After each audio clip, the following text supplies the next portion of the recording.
let's do a defect run.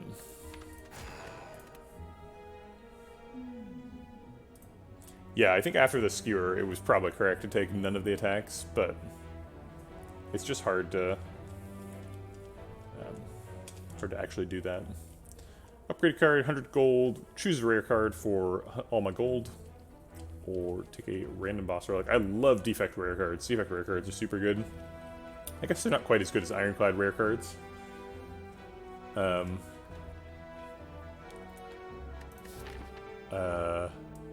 But it could be like Bias Cog, or like Electrodynamics, or Core Surge, all kinds of good stuff. Losing all gold early is like super efficient way to make your pathing good, as long as you're not forced into a shop. Probably taking like this route if we can. That looks pretty good. That's 2 elites in the act. Is there any way to get 3? Meteor Strike? I don't know if I'd take a Neon Meteor Strike. Usually not. We do get put into a shop here, though. We actually have kind of an involuntary shop here. So I think we actually can't do all gold for a rare card here. Maybe we take the 100 gold? Or maybe we swap for a boss relic. It's a pretty good boss relic swap. Alright, let's try it. A Sacred Bark. One of my least favorite boss relic swaps, if I'm being honest. I'm not a big fan of Sacred Bark. I think like worst boss relic swap is probably like what's it called? Busted Crown. And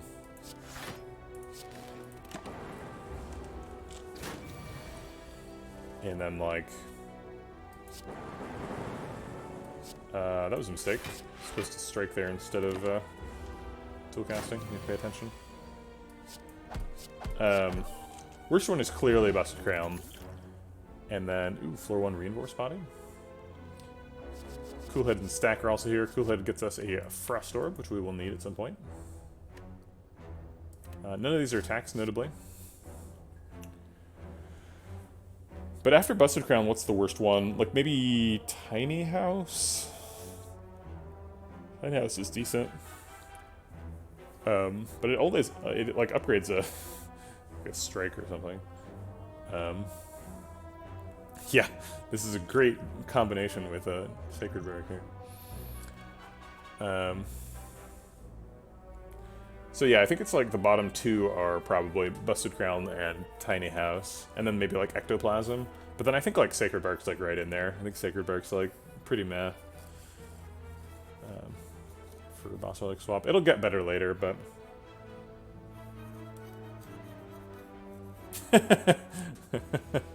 Pixel Noises is just all about the Sacred Bark.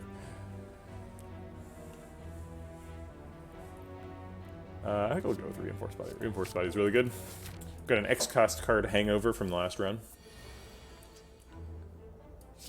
Alright. Guess we're blocking out. Dual Cast doesn't do anything, so I won't play it.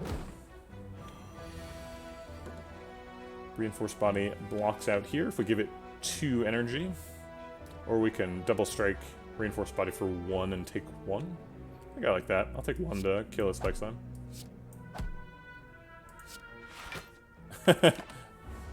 Hey man, you can have valid opinions and not have beaten Ascension 20. Wait, does it upgrade your entire deck? No, you misread it. That would be so cool. Oh my god. Yeah, Blessing of the Forge unfortunately doesn't even work with like Searing Blow. If you have a Searing Blow at hand, it only upgrades it once. Because it just isn't programmed to work with Sacred Bark for some reason.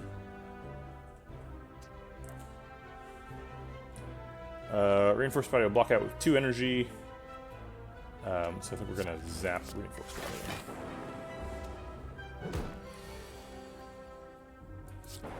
Let's get some damage. Dual Cast, Double Strike. We'll do that. Set up for lethal with a strike. Kapow. Recycle's kind of fun. Storm is good if you're doing power synergy stuff. These are like super situational. And we are on floor 2 with no attacks, so I think it's going to be the Sweeping Beam.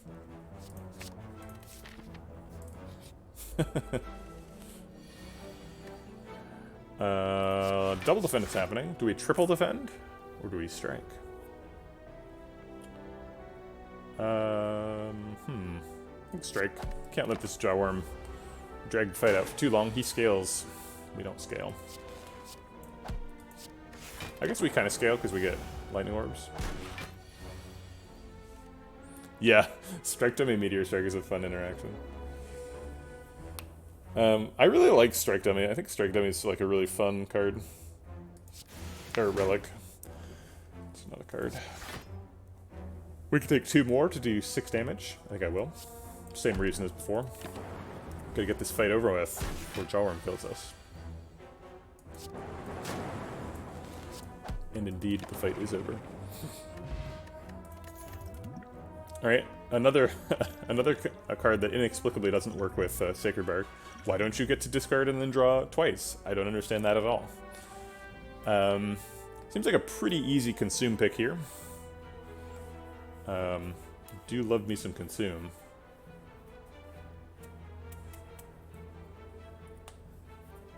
I think consume is like one of the most underrated defect cards. Consume is absolutely nuts. Okay. We have to use these potions at some point. Because we're going to get more of them, and we can't skip the new potions because we have Sacred Bark. We are 2 fights in. This was not a fight.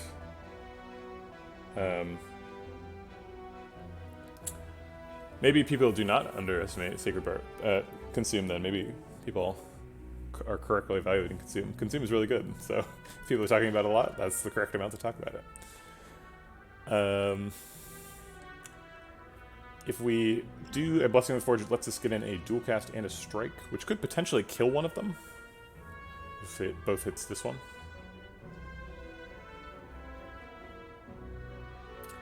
Oh wait, that's not true. It does 16. This would have to do 8 damage, and it doesn't. I think I'm pretty happy to just put the zap here. I guess upgrade would have also blocked out, which would have been neat. I think Consume Reinforced Body is pretty good here.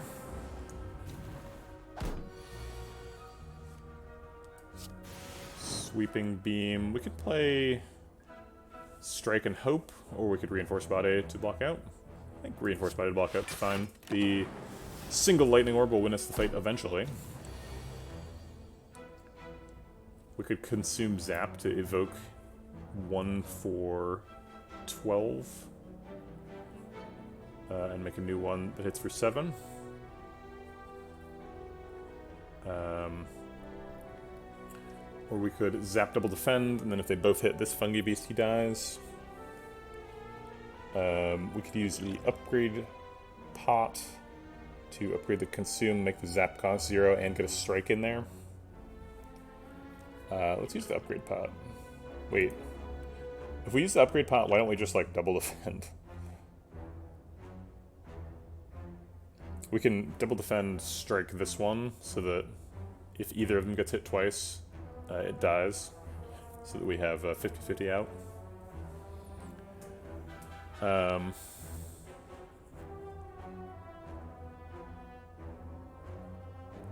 let's do that.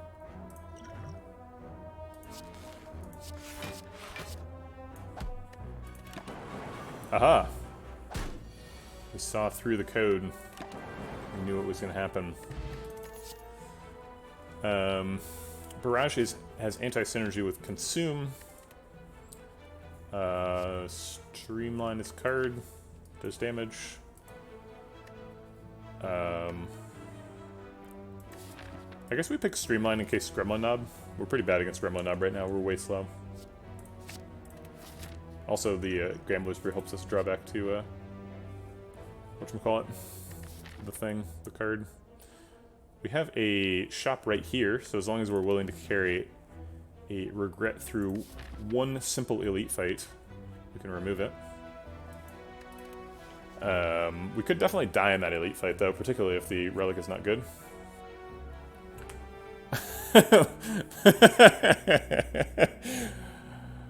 Yeah. My opinion of Streamline is not super high. It is a damage common. You gotta give it that. I think Streamline is the highest damage common in the game. Is that true? Are there any other commons that do more damage than Streamline? I think that there aren't. Even like the Wounding Strike from Ironclad does less damage.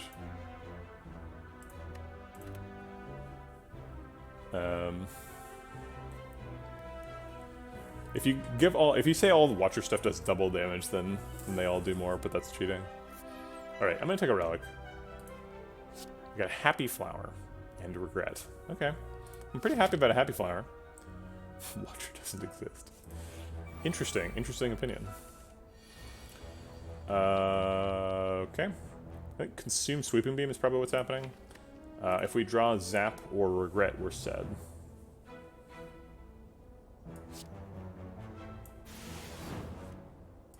Aha, we dodged them. I hope that they bring the other characters up more.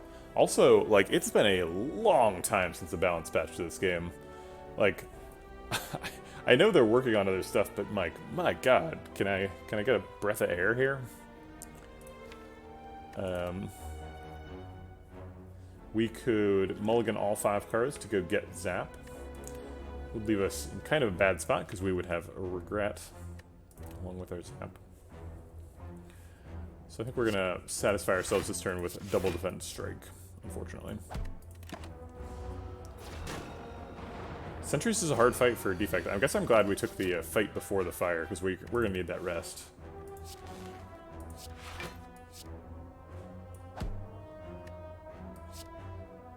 Oh, Happy Flower triggered on the perfect turn, so Regret's only hitting itself.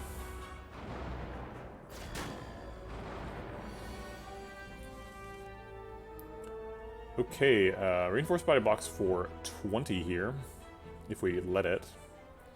But we might want to play that Zap. Zap block for 14. Take 6 plus 3. 9, go to 20. I think that's what it has to be, unfortunately. We could theoretically use the Gambler's Brew to throw a Consume and a Regret to try and draw Dazes. But Gambler's Brew is actually pretty good in the fight, so I think we can probably do better. We'll just wait until we get a hand that's like all Dazes, and then we'll be like, aha! But wait. What if we drew a real hand? Like now.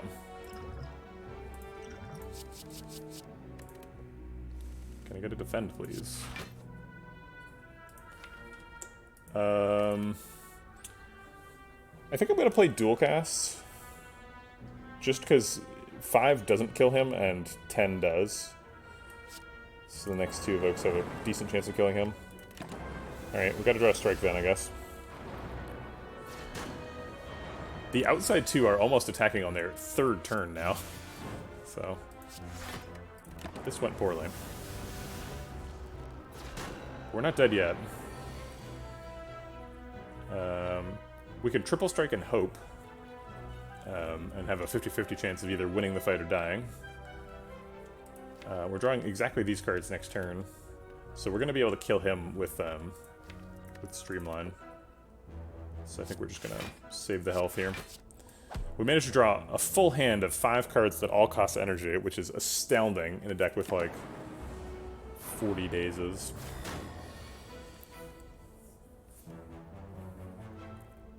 Huh.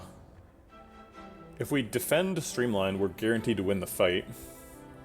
We take 5 damage now, but then we can't ever lose.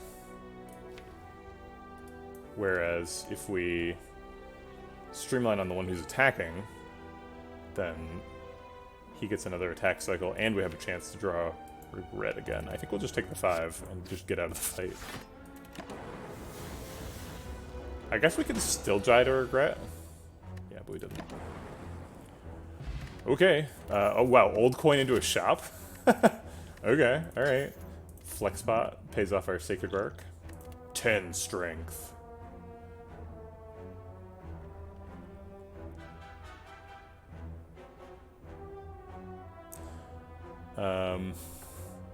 Alright, we got 500 money for the first shop. That's interesting. Chaos is fairly decent in a consume deck. It's a little bit chaotic. Do we ever pick like Steam Barrier just because we're at 5 health right now? We need like a Frost Orb, like a Glacier or something cool-headed. We could put Chaos.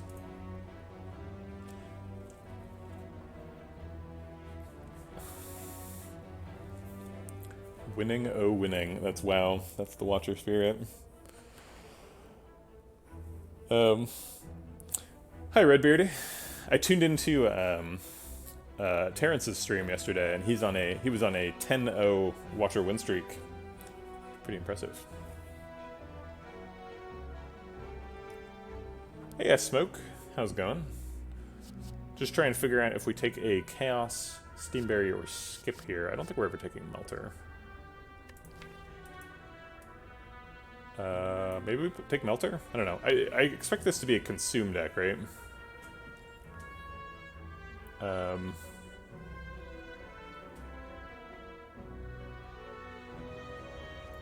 Did Lifecoach just stop? I assumed his streak ended at some point, but if he just stopped, that's fun. No, we're actually fine. We have 500 gold, and we're about to go to a campfire. I'm just trying to figure out this choice here. I see. So he was just doing 50 games. Wait, he played 50 games of Watcher? Huh. That's I sort of thought he like only did the 18. He like started and then win streaked until he decided to end. 47-3? What the fuck? Man, that's insane. I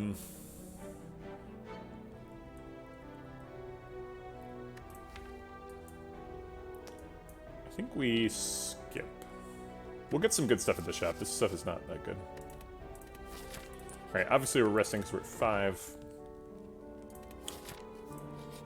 And we're on to the shop. There's the Glacier, Cold Snap, Defrag. All the stuff.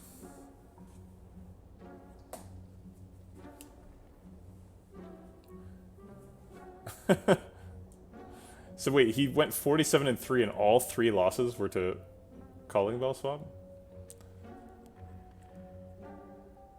There is a Bird-Faced Urn available here. It's kind of a huge card for Defect. Bunch of Frost Orbs. We're Consume deck, so Frost Orbs are presumptively good. We could take a Potion Belt, which is good because we get a Sacred Bark swap here.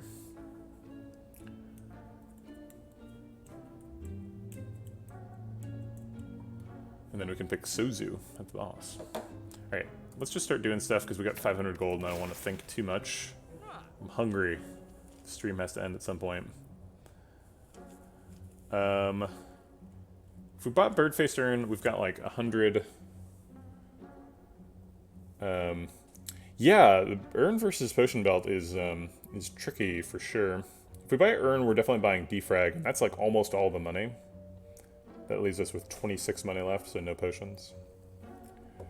If we buy Potion Belt, we're probably buying a bunch of other stuff, like Glacier and Defrag. We kind of want the Glacier and Defrag, so maybe we buy the Potion Belt just because it frees up more money. Bird-Faced Urn is so insane on Defect, though. It's almost just like...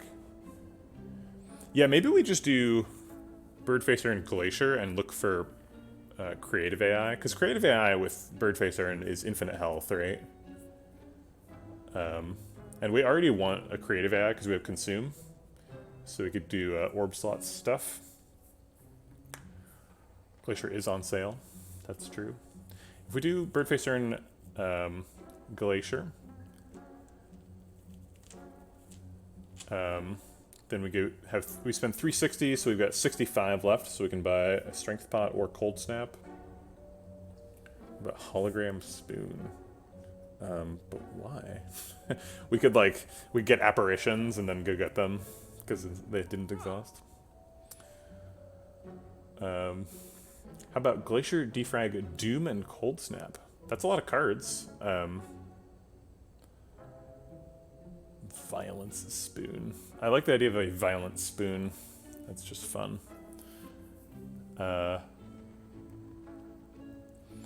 So if we pick Glacier Urn, we lose if we like don't find powers, which seems pretty unlikely because there's a lot of powers for Defect.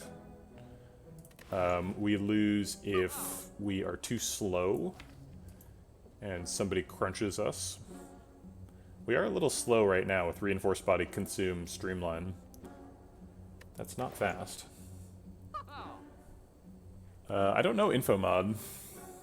I have Relic Stats installed, but I'm not currently playing modded. This is unmodded.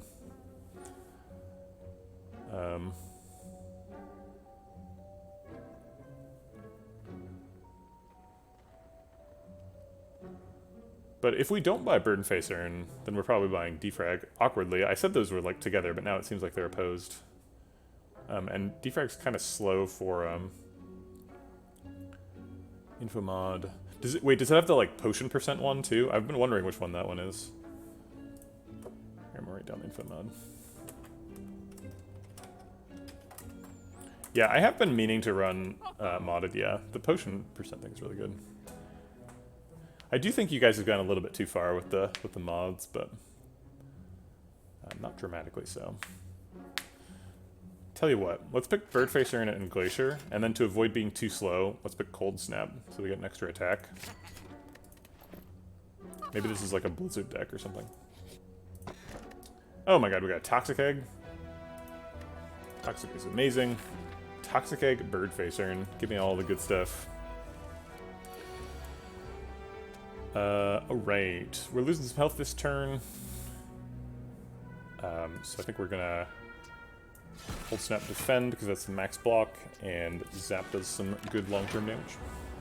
I guess we could have considered Flex Pot Murder the Acid Slime this turn. I did not consider that.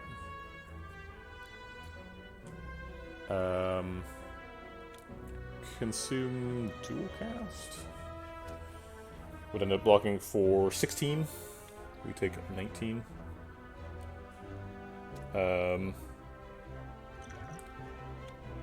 Flex Pot Sweeping Beam seems bad. Double Defend Dual Cast seems okay. That blocks for 20.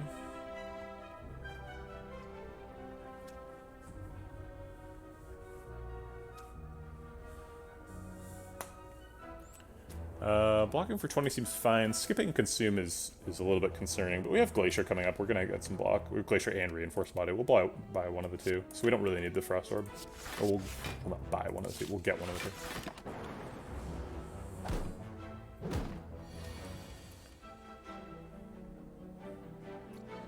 I wish the stream viewing experience allowed you to toggle everything. You mean like as a viewer you could toggle whether or not the little potion percent thing is showing? That'd be neat. That mostly blocks out, so we can afford a strike.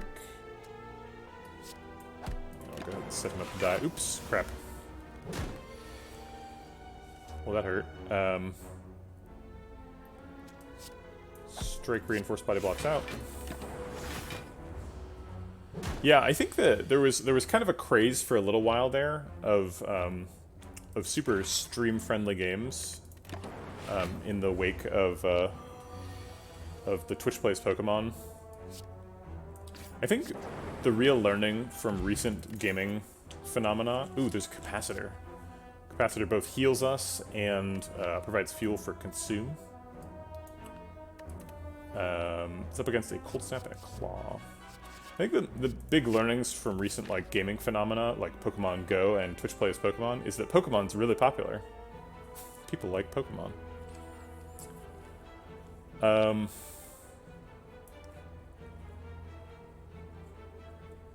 If we go to this elite, we die sometimes, but if we don't die, we could go to 2 fires. If we go to these question marks, sometimes we heal. That seems like the safest approach. This definitely seems like a deck that wins like Act 3 and Act 4 with like Toxic Egg and Birdface Urn. We just need like we need the time to get strong. Didn't Pokemon lay down the gauntlet years ago as the highest selling franchise of all time by double digits of millions? Yeah, Pokemon is like easily the most valuable IP in the world. Like, it's more valuable than like Nike or anything, right? Which is kind of insane, but it is. That's the thing. I think, yeah. I think we just take the question marks. I think we're just wimping out of the elites this act. Oh my gosh, big chests. Gira, huh? Well, we're not proccing Gira this act, that's for sure. Does Gira do anything? I mean, it gives us strength. Yeah, I think the, like, from an IP value perspective, I'm not talking about, like, has the most cash, right? Because I think Apple has the largest market cap of any company, but like, but I'm pretty sure that like the Pokemon brand is seen as the most valuable, and it's not something you can put a strict value on, so it's always going to be a little bit subjective. But the Pokemans, they sell. I think we're taking Sapphire Key here.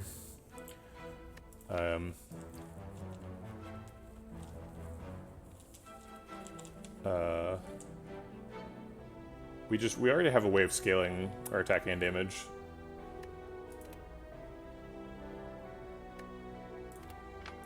Yeah, it is kind of shocking. Golden Idol's basically free here. I wish that it did more stuff. I wish I could like heal here, but you can't heal. And it's worth money. Alright, we are struggling to not die. We don't have to take any damage this turn.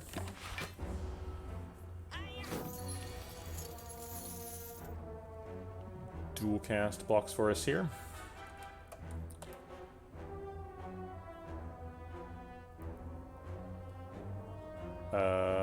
Let's sweep the and see what we got. Okay, just a lot of strikes this turn. I think dual cast is happening, and then strike. Okay. Yeah, it is sort of a curious thing, right? Because the games just aren't that fun, but it's extremely popular, so it's hard to disagree too much with the popularity. So Glacier blocks for 11. We take 3. Or we can consume Glacier, which blocks out, but then probably lets him run away with our money. I think I like Zap Glacier Strike. But we could die next floor.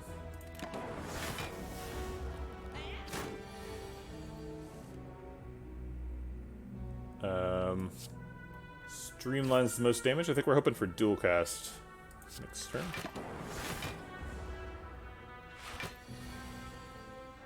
I guess we don't need dual cast. Okay, we got there. Took some damage. Electro is pretty huge. Gives us some damage. Self-repair is nice too. Gives us some more marginal healing with the bird face urn.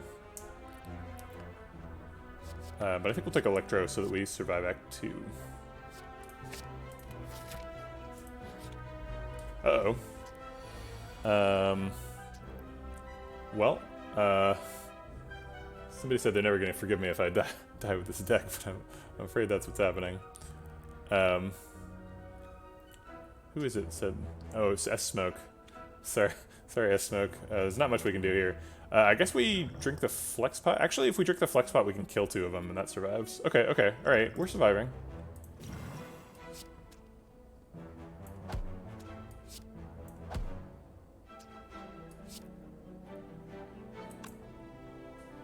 Yeah, I think the 1 health is pretty important. Or the 5 health. Alright, Electrodynamics. Gotta see it. Looks like we have Electrodynamics but can't play it, is the current situation. Unless... No, this is 10 AoE damage, so it would leave them all alive, and then we would die. Glacier Reinforced Body blocks out. We could strike and take 1. Or, sorry, we're blocking for 11. They're hitting for 14, so we'd take 3. To sweeping beam? No.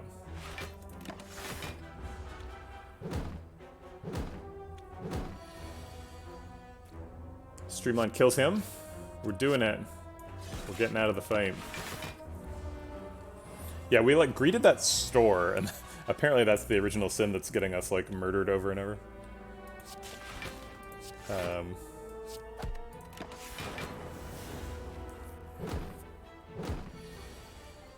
Alright, Electro finishes the fight. We can't delay the fight, but if we could, we would want to play Capacitor for healing. But whatever, we just win. Maybe we should have tried to delay the fight. No, I guess if we don't play Electrodynamics, we don't get the healing from that one. Upgraded stuff. Auto Shields helps us survive. Auto Shields is really good against Guardian. It gets kind of bad later, because eventually later we're going to have like Loop and Frost Orbs and stuff. But that is not the case now. I think now is pretty important. Yeah, it's true. We could have probably gotten both. There would have been some risk, but I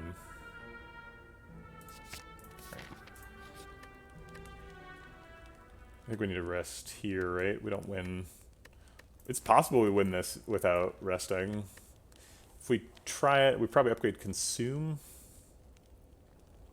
Is Aggregate any good? In the not in this deck, just in general. Yeah, so Aggregate is pretty good. There's actually quite a bit of Defect energy manipulation stuff. I would say the most popular is Turbo, followed by Consume, and then Aggregate's kind of third. And then there's like Double Energy and Multicast on a Plasma Orb, as well as just Plasma Orbs themselves. But it's yeah. In a deck like this, where we want to play a bunch of powers, like we have Bird-Faced Urn, so we want to find like creative AI. We're gonna have lots of expensive stuff, so I think Aggregate would probably be good in this deck. It's just it was up against Auto Shields. I think we're gonna rest, just making sure we get to Act 2. Get those sweet skill pluses.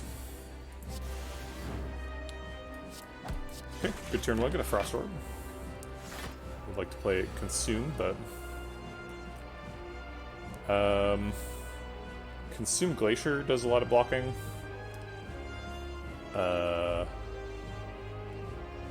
Yeah, seems like we need to do a lot of blocking to survive. Is there any better path than Consume Glacier? So like Glacier Defend Dual Cast, I guess, is the other option. Glacier Defend Dual Cast blocks for 12 with cards, 4 with Retained Orbs, and 10 with the Evoked Orbs. So 12 plus 4 is 16, plus 10 is 26. Means we take 10. Consume Glacier evokes 1 orb and retains 2. The retained orbs block for 4 apiece, so that's 8. Plus the 7 from Glacier, that's 15. The 1 evoked orb would block for 7. So it ends up blocking for 22, 4 less than the other line. But it develops Consume. I think I like developing Consume. And then we take like 14.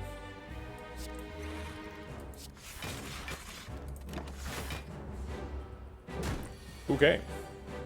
Capacitor's big here. Get the Zap in as well.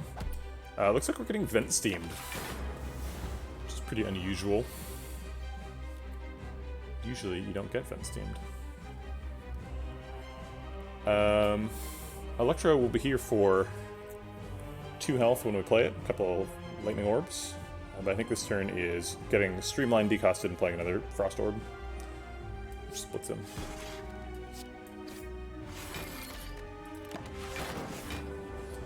Let's say there were 1 million switches when Odyssey came out, but 50 million when AC released. It's an interesting analysis. I don't know if that's necessarily true, though. Switch sold really well right off the bat. They had production problems, so there weren't like a ton available, but it's not like there weren't any out there.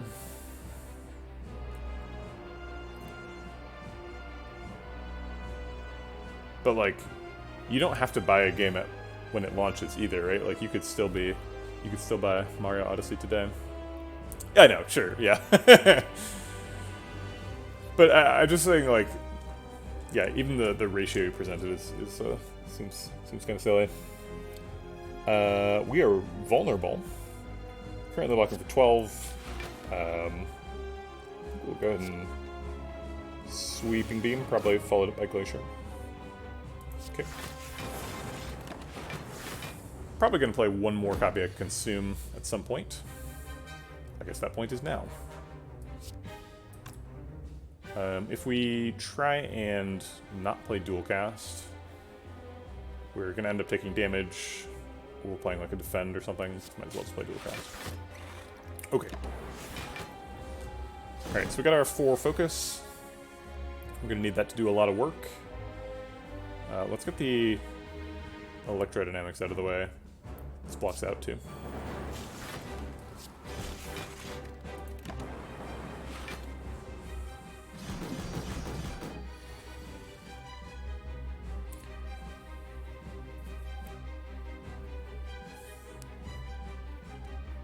Yeah, Animal Crossing sold an awful lot of copies. I don't know if anybody really expected Animal Crossing to do quite as well as it did. I think the current generation of Animal Crossing being so popular was a bit of a surprise. Like, it has a good reputation. I think we do more damage if we don't strike than if we do.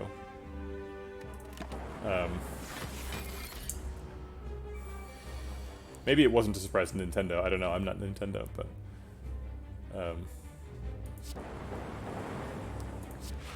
people that I do know were generally a little bit surprised. Alright. Glacier's blocking here. And it gives us room to streamline and double strike, I believe. Or, and strike, I suppose. Only energy for 1.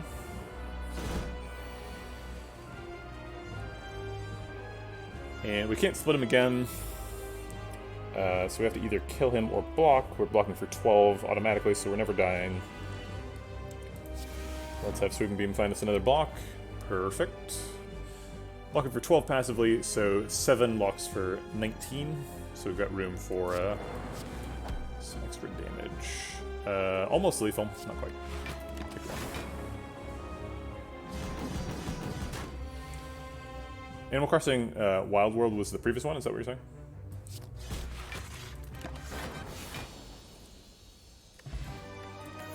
Entropic Brew, another thing that doesn't technically combo with Sacred Bark, but it sure feels like it does. Echo Form is almost certainly going in the deck. I'll discuss the others for completeness. Meteor Strike is interesting. Could get us lots of energy stuff. Maybe energy stuff is useful for playing creative AI cards. We do have Toxic Egg, so being able to scale up and play Meteor Strike with upgraded like Turbo, for example, seems like an option. All for One seems like it's not even on the table for hypothetical discussion. We have 0 cost cards. Maybe if we get All for One and then pick Snecko Eye, that would be good. Echo Form is, I think, probably my pick for best card in the game, if you don't count Apparition. It's super duper good. It makes Birdface Urn proc twice.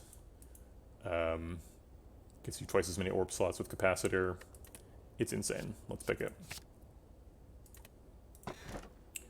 We could have done, whatchamacallit, All for One Snecko Eye. It was an option, it turns out. I think we're probably taking, whatchamacallit, Philosopher's Stone here. Choker is a little bit dangerous with Echo Form. Because you end up playing... If you get 2 copies of Echo Form, you know, the first 3 cards you play per turn all get duplicated, and then that's it. That's all you get. You end up getting choked with 3 cards. And so the 4 energy is not very useful. I will play Velvet Choker and Echo Form together if it's the only energy relic, because like being able to play Echo Form is somewhat challenging, so having 4 energy is very helpful for getting it. So if this Philosopher's Stone wasn't there, I'd be fine with Choker Echo Form. But with the Philosopher's Stone and a really powerful block scaling plan, Consume Glacier. I think we're probably taking Philosopher's Stone. Snecko Eye is quite good too. Snecko Eye makes Echo Form cost 0 sometimes. Draws a bunch of extra cards. We have quite an expensive deck. Consume, Electro, Glacier. Reinforced Body gets to keep a consistent cost.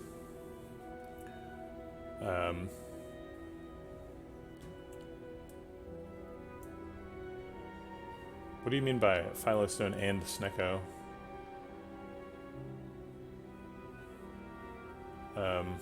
Oh, I see. You're comparing the Act 2 boss relic selection with various picks here. I think these are all pickable. I think these are. I think it's anybody who's arguing for one of them is correct and has good points. And I would imagine that you could win from this point with any of these picks. So it's just which one do I want to do. How does Toxic Egg change this selection? Toxic Egg means that the next Cool-Headed we see will be upgraded. We would definitely pick an upgraded Cool-Headed with this current deck. Upgraded Cool-Headed is another sort of anti-choker card. Upgraded Cool-Headed is pretty good with Snecko Eye. Lots of card draw is good with Snecko Eye. I feel like Philosopher's Stone and Snecko Eye have basically the same downside in that they like randomly kill you sometimes.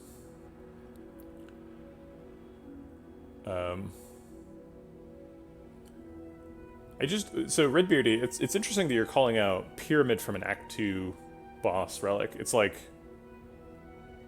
why? So there's so many boss relics. Like, why are you making a pick based on your Act 2 boss relic? I've never thought about trying to combo 2 boss relics because it's really difficult to combine 2 boss relics.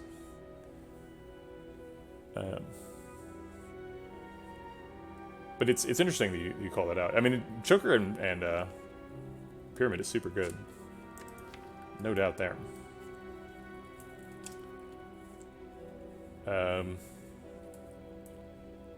Pyramid would be good in this deck too. Having the Glacier on demand, consume and stuff. Consume with like dual cast.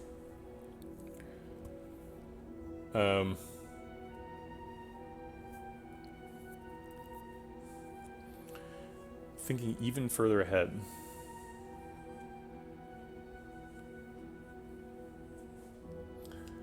But like the further ahead you look, the murkier the waters get, you know, because it's like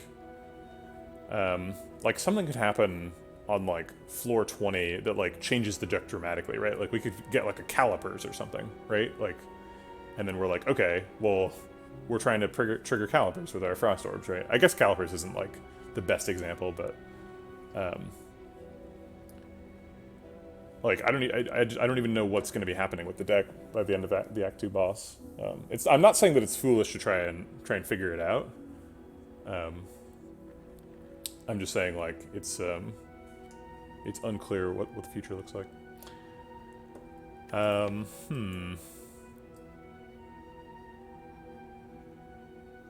It's true. I don't really anticipate us getting choked.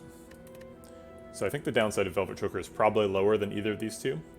The upside of Snecko Eye is really high though. Snecko Eye like gets us our Echo Form really consistently and decosts it. And it draws us our Consume Capacitor. We have to assume we're only getting one copy of Consume and Capacitor because they're uncommons. So if that's the combo, like Snecko Eye is the thing that draws them the fastest. So I think Velvet Choker is the like safest pick, and Snecko Eye is kind of the highest variance. Yeah, actually, the more I think about it, I think Philosopher's Stone is probably just straight worse than Velvet Choker. If like so, having an Echo Form that gets choked is definitely like a real thing that can happen that has happened to me in the past. But this current deck doesn't have like a turbo. It doesn't have any zero cost stuff. It does have a Toxic Egg, so we might end up picking like a Cool Head Plus or Turbo or something. But it currently doesn't look like a deck that gets choked. And since we'd be picking Choker now, right? Like we we can guarantee that we don't turn into a deck that gets choked, right?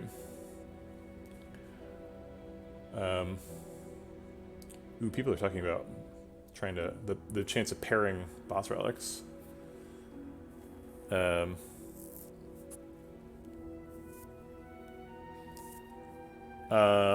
there 20? I feel like 20 sounds right, because there's like 24 or something, but there's some that are class specific. I think the number's technically different per class, because like one of the classes has 2 boss relics or something. I forget. I think I'm gonna.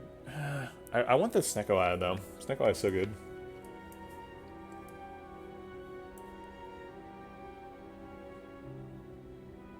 Yeah, we need to be able to find like electrodynamics in Echo form, and Snecko Eye does that the best. Okay. Collector. Alright, let's get some question marks, hit some elites, randomly move my OBS stuff around because I misclicked. There's question marks here, that's 3 fights, 2 question marks. It's okay. That is a 1 elite act, boo. We can get more elites by going on the right, but that's 5 hallway fights in a row, which is kind of yikes. Although that does encourage us to find 2 potions.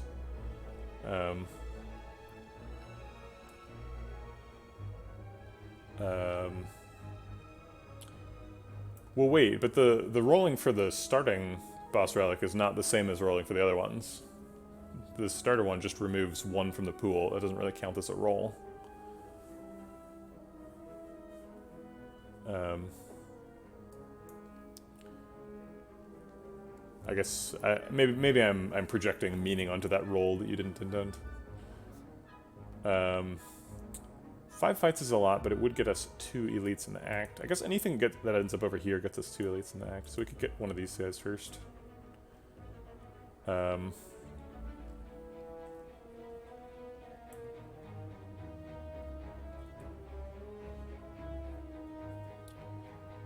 So I guess we're not getting 2 question marks, we're just getting like 1 question mark. Oh wait, this is a 2 question mark route. What's wrong with that route? Yeah, let's do that. And then if we decide we don't want extra elites, we can get 2 fires in a shop. Okay.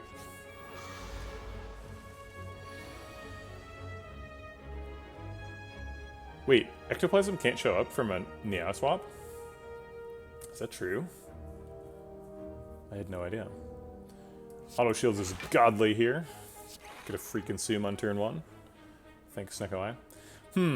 So I almost always target Mugger first, and when I do that, I say the health difference isn't very large, but here the health difference is massive. They have a huge health difference. So maybe we go for Looter here? Oh, I see. Okay. So Ectoplasm can't be obtained after the Act 2 boss. Why? But there's, like, it's not like gold isn't meaningful in Act 3 and Act 4.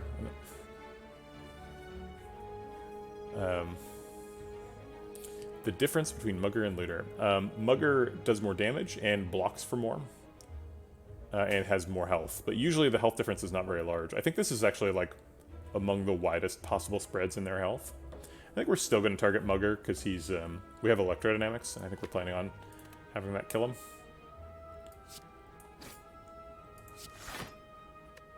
Okay. So yeah, usually Mugger is the target because get extra stuff. Well, I guess we're playing all the good cards because they're free. Echoform Defend, or we could do like Strike. I guess we can't do Strike Dual Cast. We could do Strike Defend or like Dual Cast just by itself. Dual Cast by itself does 25 AoE damage. I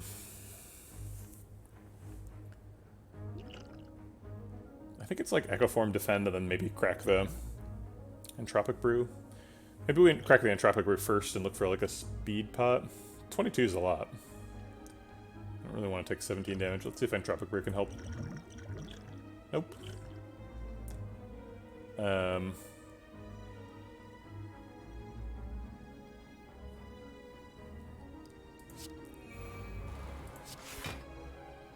Okay.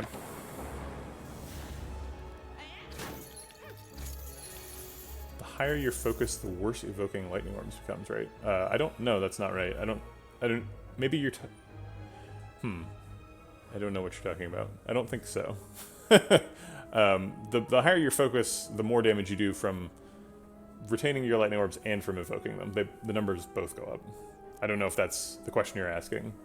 Maybe you're asking like in comparison to other things. I don't know. But the numbers go up. I'll say that for sure. Glacier blocks for normally 11, blocks for an additional 4 here because the focus. So it blocks for 15. So we take 3, but then we take 0 because of defend. That seems pretty good. Oh, Echo Form. Right. I'm gonna restart the fight and do the Echo Form better. Drat.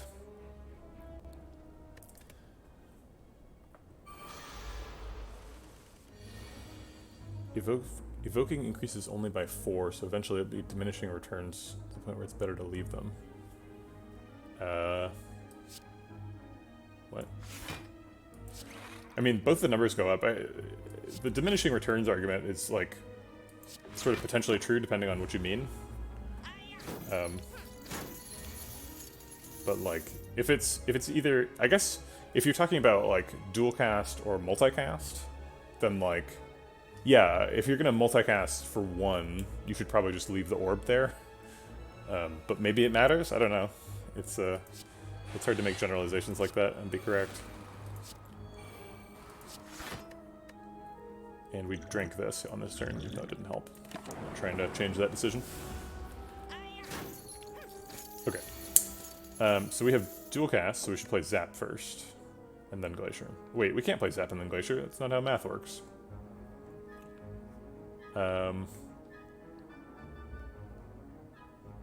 Well, shoot. Maybe we did the right thing originally. Sweeping Beam shuffles. Double Zap does 20 AoE damage. Maybe this is the energy pot, so we like double Zap Glacier, which I would assume is lethal.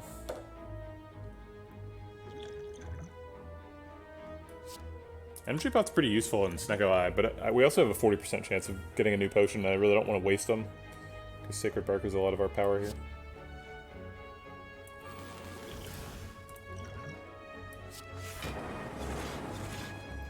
Okay, so he's dead at the end of the turn. We just need to do 6 damage to him, and then he's also dead. Great. We got another Entropic Brew.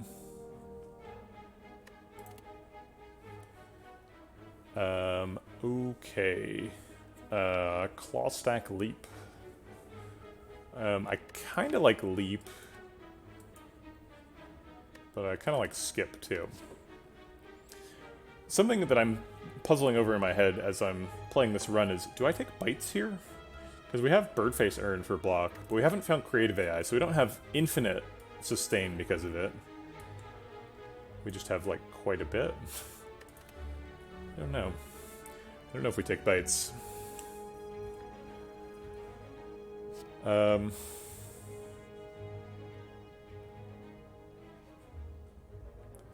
think with 2 lightning, evoke 1 and save both is the same damage over 2 turns.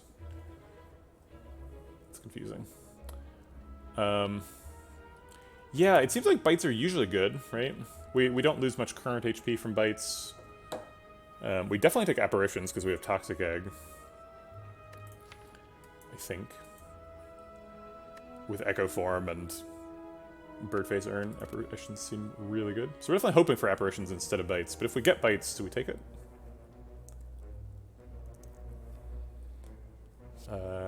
It's not really relevant to this question of do I take the Leap. Leap would be like my 4th defensive tool after Auto Shields and Glacier and Reinforced Body. If you don't count Consume Cold Snap, which I don't think you should do.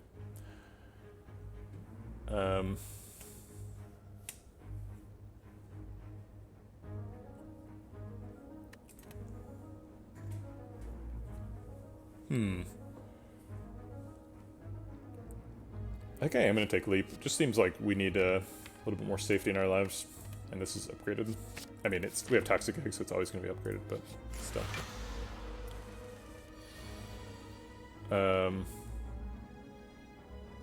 We have Capacitor and Consume both free. Seems like that should probably happen. Echo Form is taking all of our energy if we let it. Probably want to play Cold Snap Defend instead. So no Echo Form today.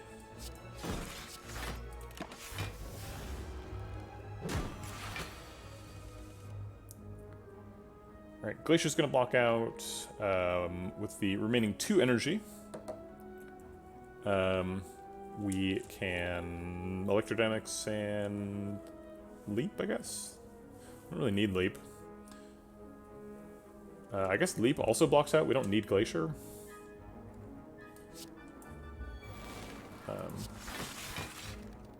This is all kind of academic. It doesn't really matter. Okay.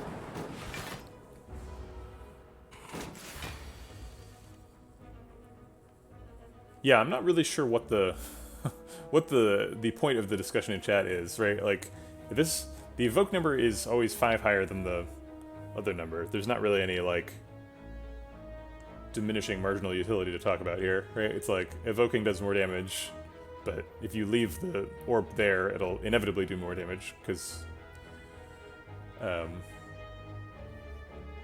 after, like, just 2 turns, it'll do more damage most of the time. I mean, if you have 0 focus, that's not true, but if you have 1,000,000 focus, it's, you know, it's true almost immediately.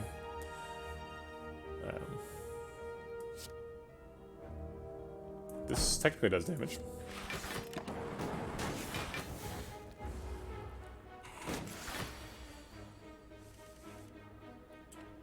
Okay. Kind of wish I had the Frost Orbs in front. I put them in. I put the Lightning Orbs in front intentionally, thinking like that way I can evoke them to do damage and get through the plated armor. But like now I can't play Consume because I would lose my block.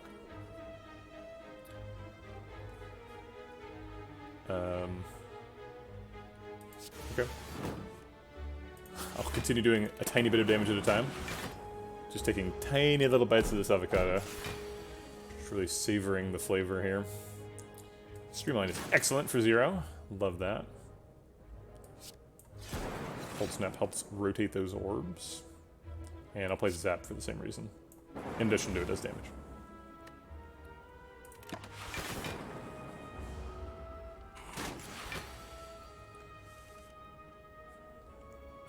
Okay, so Consume now lets me block forever.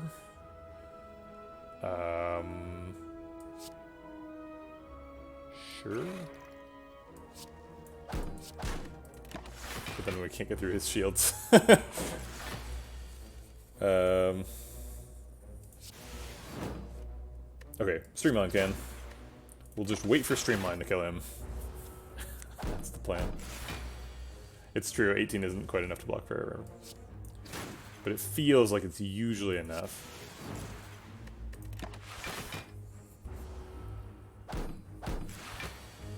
Oh no, it's not enough this turn. Oh wait, we have lots of block cards.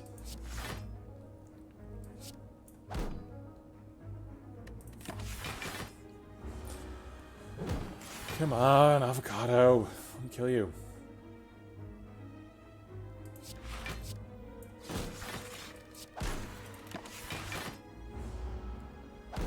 Is there ever a card hand that can break? That's a great question. I don't think so.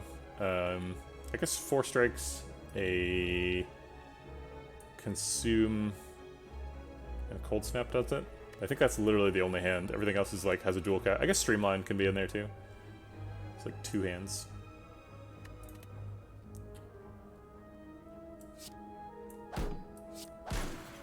Oops, should Streamline first. Didn't matter. Oh, did I count Cold Snap? Yeah, Cold Snap is not in there. I definitely don't want another Leap. Got a lot of blocks now.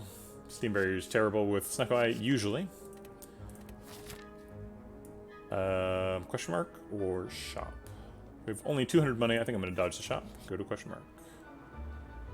Curse for a Writhe. Writhe is not that bad, and it's particularly not bad when you have Snecko Eye, because then the value of each card slot goes down a little bit. We do have stuff we want to do on turn 1. We want to be playing like Capacitor and Consume and Echo Form. So having a Curse on turn 1 is not amazing, but having Relics is quite good. 99%.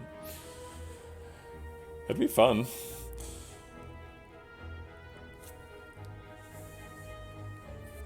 Yeah, I think I'll take a Wrath. Relics are pretty good. We're like pretty far behind on Relics too.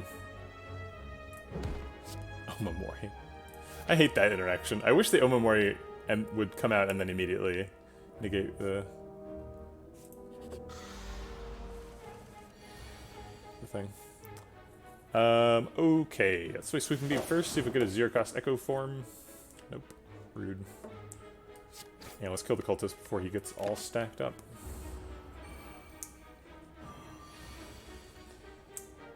Alright, Echo Form's getting played.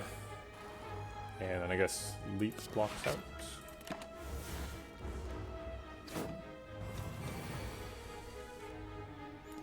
Name a more classic combo than Echo Shields, or Echo Form and Auto Shields.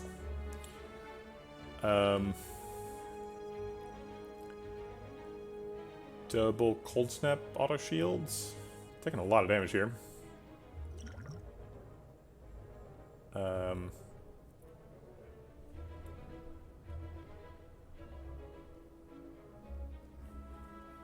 It does say, yeah, the wording indicates that Omamori would work, but... Yeah, we could drink the Entropic here. It's a lot of damage coming in. So we're blocking for 15 plus we have not consumed. Consumes in hand, so 15 plus this is 4. So blocking for 19. So we end up taking 10. The Liquid Bronze is good in this fight anyway, so let's just do that and then see. Alright. We could use either one. I think the deck spot's probably more useful overall, and the Speed Pop blocks for more this turn, so I'll go ahead and drink the Speed Pop.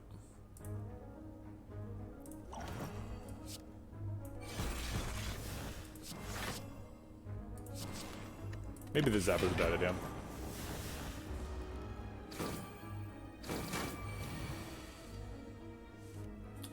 Double Capacitor is an option here.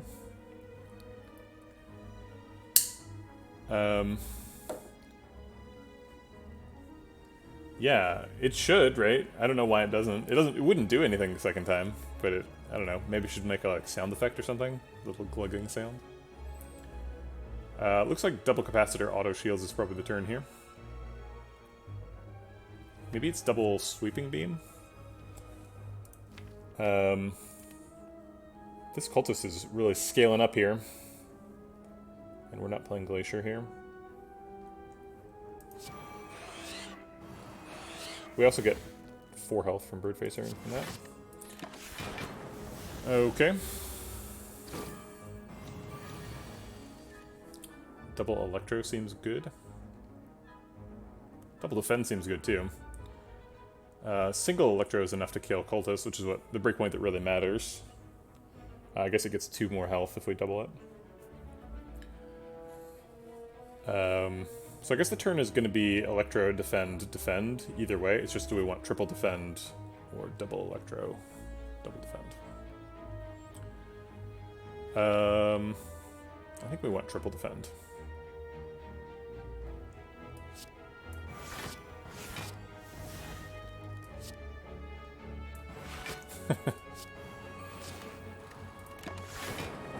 Okay.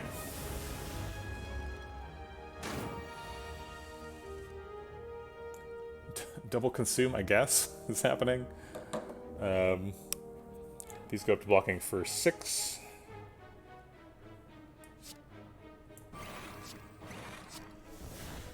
And then, is she dead yet? 21 at the end of the turn? Nope, she's dead next turn, though.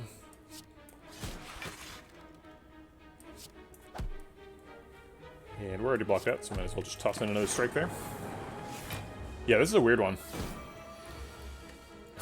All dazed at the perfect time. Right. Compile drivers card draw. We have Snecko Eye, so card draw is good. That one's upgraded too.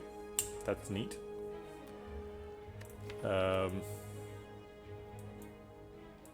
Yeah, Leap keeps trying to get in the deck. I say, no, get out of here, Leap. Yeah, exactly. We just haven't gotten the calipers yet. It's coming. It's definitely coming. Right? Calipers, right? You've never let me down before. We're so slow in terms of damage, but then we like scale so well when we get there. It's a very confusing deck. Like, what's the point of picking Compile Driver? It's gonna draw like one card most of the time. I think we skip that. Maybe? No, Melted Fed. Okay, alright, we're just skipping these. And seeing what this question mark is. Gold for Regret. We've already got one curse. There is a shop up here. It seems like probably no. Oh, Omamori. Oh, yeah. Okay. I always forget I have Omamori. Thank you for Pixel Noise in the chat reminding me about the Relic Bar. As you can see, the Relic Bar. We've failed to set up Happy Flower. Omamori has two things. So, an Omamori charge for 225 gold. Seems like a good thing to me. Yeah, it's like a tiny Mind Bloom normality event. Instead of 1,000 gold for 2 regrets, it's 275. Or for 2 normal. For what is it? Yeah, it's normality. Let's do that thing. Okay. Do we try and just like sandbag this act 2 and go fight the elite? I don't feel super strong for the elite, so I definitely think we're gonna go to here afterwards. Do we take 3 fires in a row?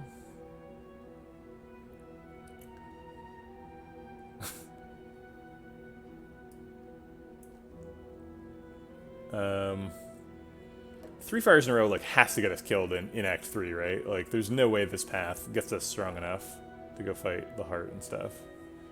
But it seems like it would be good. We'd go with 2 shops with 500 gold. What would we upgrade at those things? We'd upgrade like Consume and Capacitor, and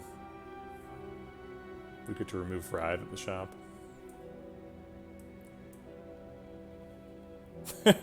It's true, it's true. I did say we were gonna smoke Act 2 elites today. Mostly that was a joke about all the smoke around my house. But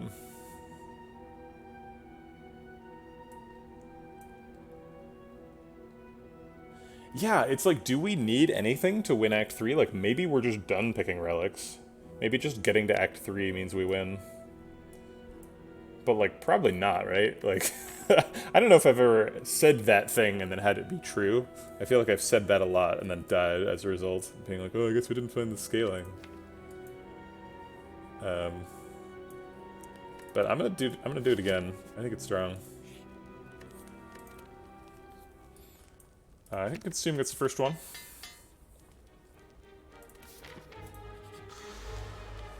Okay. Ouch. That's a lot of damage.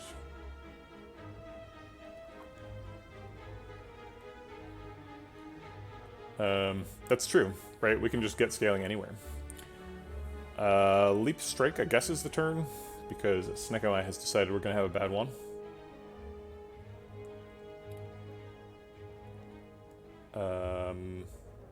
That means we take 11 damage. Do we ever, like, Dex Pot here? We can buy more potions at shops. Let's be ready for Collector.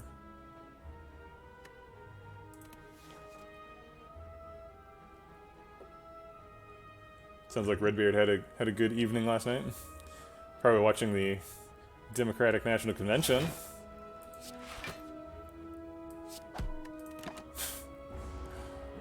Alright, taking 7 here. Going Frail. We don't have our Echo Form up.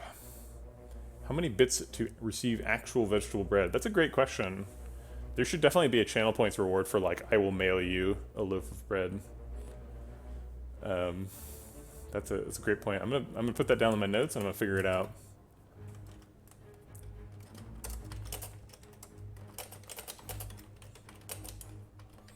Because I don't know how much it costs to ship a loaf of bread. And I don't know, like, I'd have to figure it out for, like, where I'd have to ship it to. Redbeardy, vegetable bread is me? That question is rude.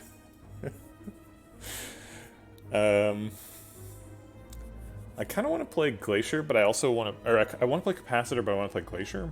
I guess Sweeping Beam is the first thing to do. Let's do that. Maybe I play Glacier this turn, and then I play Capacitor after Echo Form for extra health.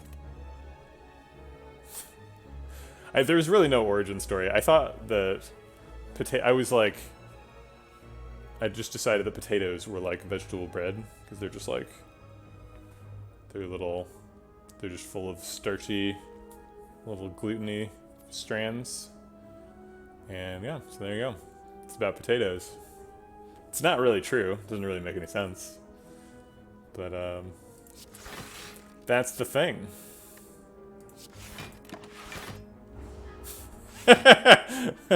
Unsubbed. Yeah, that's fair. I mean, I have to support your decision there. I don't know what anybody's doing sub to this channel. I'm just out here slaying spires, doing stupid stuff. Alright, we have Echo Form up. There's no powers in hand. Double Cold Snap blocks for a lot. We would end up blocking for 6 with the retained orbs and 5, so that's 11. And then the 16 from Leap would be plenty to block out. It gets in a little extra damage. Okay.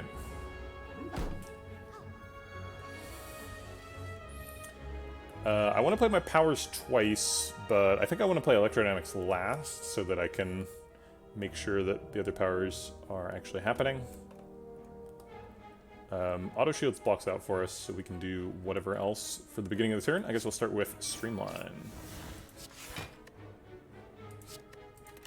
I like you too, Reinforced Body. Don't you worry. Tomato bread if fruit bread. Yeah, I mean, sure. It's fruit bread. What else would it be? Certainly not a fruit roll-up. Zap forces us to end the fight at some point, which we may not want. Yeah, it's true. He's just like a... I had a contractor do the art, and I wanted him to make it more orangey so that it looks like carrot bread or something. But in reality, orange and brown are like the same color. It's just it's context that tells you if something is orange or brown. So it is orange. It just also looks like bread.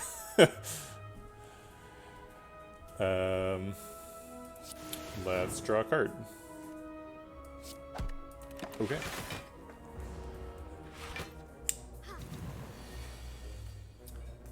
Reinforced body blocks for approximately 1 million. If we Echo Form it. If we don't Echo Form, blocks for 22, that's enough. If we only spend 1 energy on something else. Looks like we can't, so we just block for 1 million. Calipers when? Looks like we're running out of weight a little bit. We've been waiting a lot. No, we've got plenty of weight. So that blocks for 24. That does some damage. I guess we could have fit in a strike there.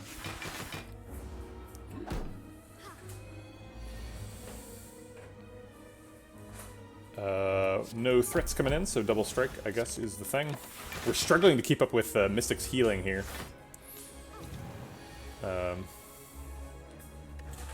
Man, I wish I had pizza. I had pizza last night. But I wish I had some now.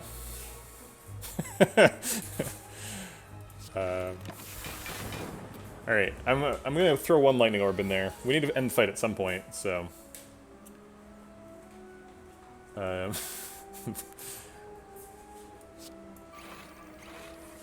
don't know why I did that consume. I think that was unnecessary. We're blocking for an absolute lot here. Double Electro gets me the health. And also gets me lethal. Cool. I think that was the last power, right? Extra Cold Snap seems unnecessary. Barrage seems actually potentially good. With the capacitors. FTL seems bad. All right, we're going to the fire train. I think capacitor is probably next up.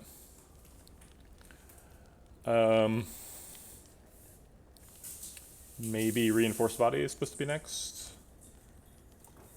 No, capacitor. Okay.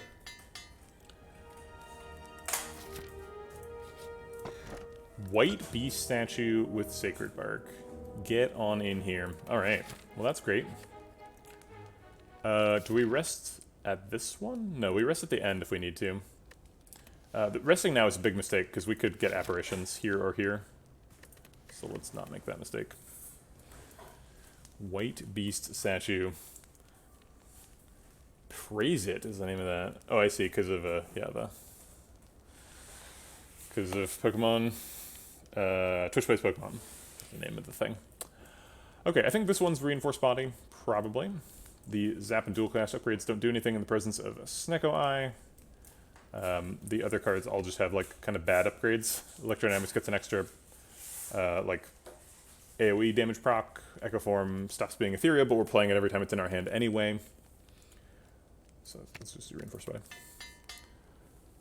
White sauce statue. Okay, first shop, 500 gold. We don't have to spend all of it here. Orrery? That's kind of an interesting idea. I don't think we ever proc Kunai, right? I guess Kunai's kind of easy to proc with Echo Form. It seems like we would have multiple ways of scaling our block if we did that. And that doesn't really seem necessary.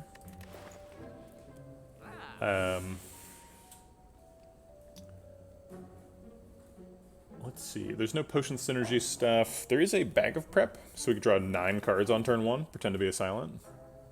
That seems pretty good. Master of Strategy, also kind of a good Snecko Eye card. We could Sunder for potentially positive energy, but we're like late in Act 2, so Sunder's time is kind of over.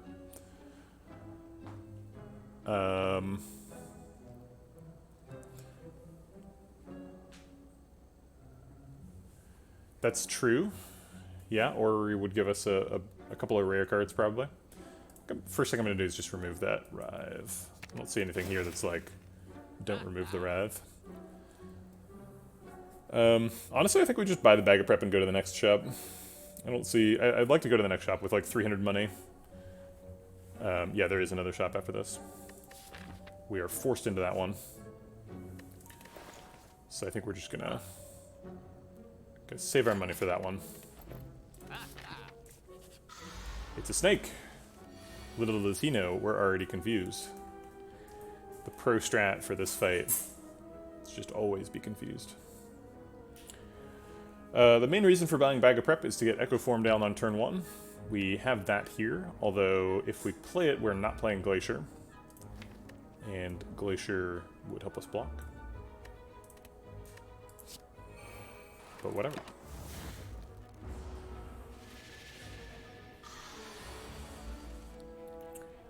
Okay. We can double capacitor, auto shields, and take 3. That's not too bad. We could do other stuff that's worse. Let's do the stuff that's better. Look at all those beautiful orb slots. Going up to 9 orb slots.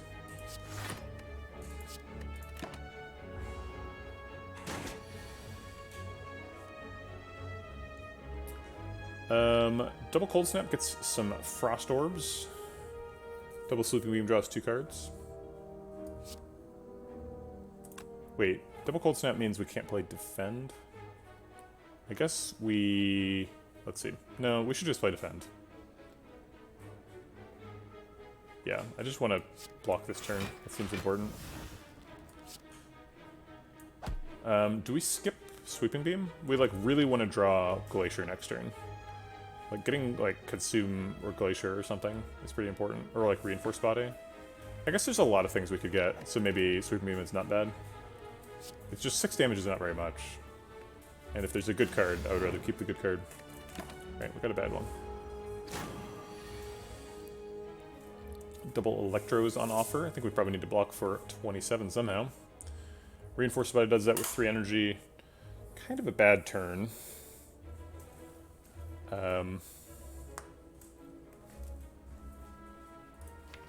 So, are we going to play Consume or Glacier next turn? That's the real question. We could Swift Pot and play him now. But I think I'm happy to just block here.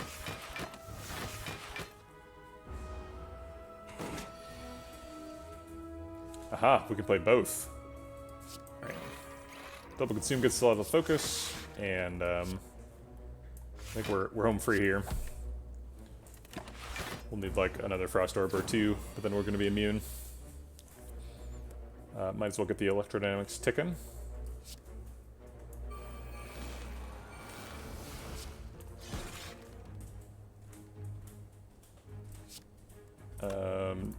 Let's see. Do we have any more powers? I think we played them all, right? Yeah, that's everything. Okay.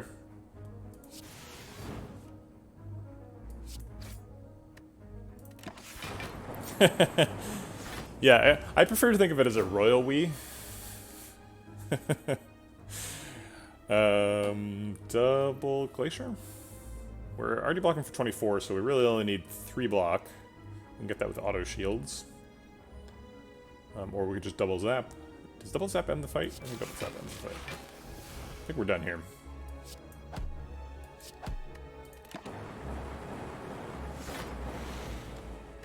Okay. 2 power pot. Pretty good with bird facing. We don't need any of this noise. Actually, ball lightning maybe. Our only recurring source of lightning orbs is zap. Electrodynamics goes away after a while. Thanks for the follow. This Oliver? Ovler? This Ovler. Maybe it's TH... Or maybe it's the Shoveler. Maybe you're the Shoveler. That's it. I figured it out. Yep. Nailed it. Okay. Yeah, do we take a ball lightning?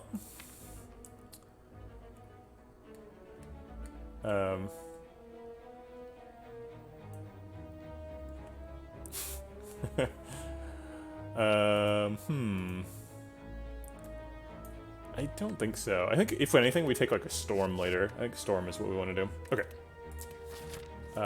What's at the shop?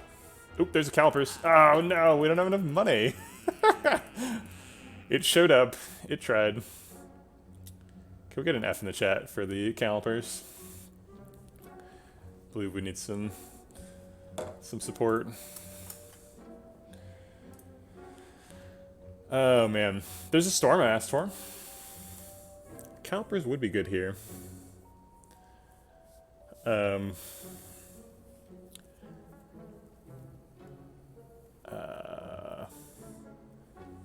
happy he didn't get turned into goop. I was thinking about Algorithm. Algorithm's really good with Echo Form. I think my limit for picking Genetic Algorithm is like floor 40 with Echo Form. You can get it to scale really quick. Plus, it's upgraded, so like it's going to be right up there. It's like the second time we play it, it'll already be blocking for. Let's see. The first time it'll block for 2, but go up to 7, and the second time it'll block for 14. That'll be insane. So I think like Genetic Algorithm Storm Frozen Eye. Can we afford that? Would be cool. Costs 116. So we're off by 1? Ah, man. There's no, like, ceramic fish or anything. It's making my math wrong. Maybe my math is just natively wrong. So let's do it all on a calculator. Yep, we're off by 1. Boo. I guess we could buy Strawberry instead of Frozen Eye. The power gap between Strawberry and Frozen Eye is so massive that it's kind of ridiculous that the gold gap between them is, like, 6. Is Panic Button better than Genetic Algorithm here? Good question. I don't know. Panic Button is... Yeah, it's kind of the same card as Genetic Algorithm, isn't it?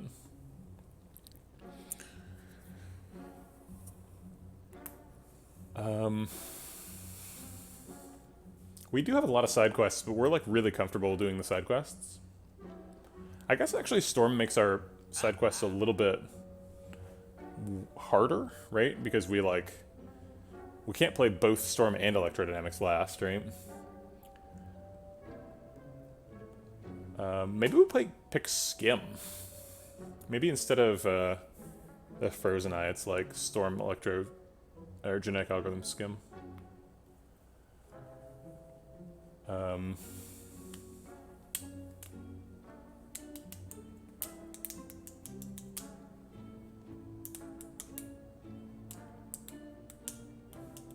That's true. Are there any silent side quests?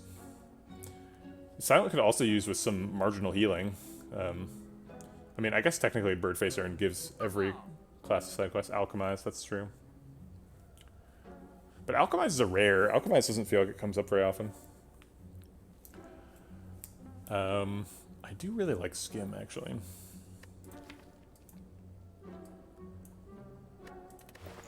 Skim Plus just smooth things out.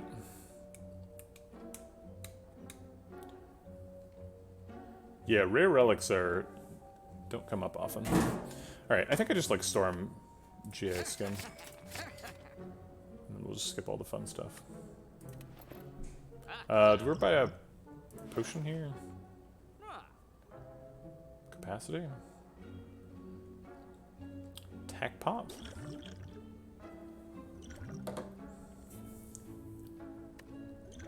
Nah, it costs money. We don't need to.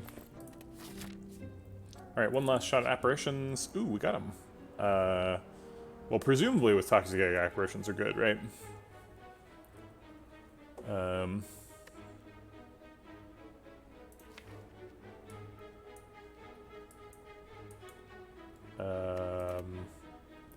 We do lose some current health. We lose 10 current health.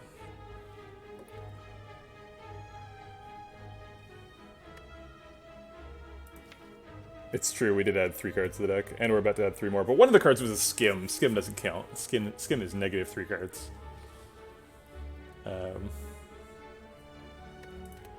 Alright, fine. It scares me that they don't show up as upgraded on that screen, but then they are upgraded in your deck. I'm always like, oh wait, were they unupgraded? Wouldn't it be net 2 cards? Am I crazy?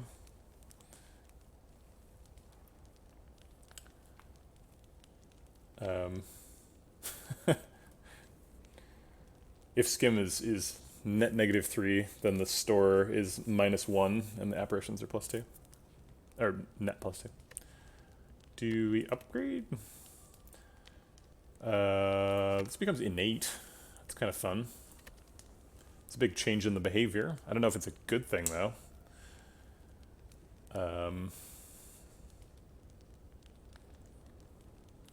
Why did I buy Storm if I don't have Creative AI? What is the point of this?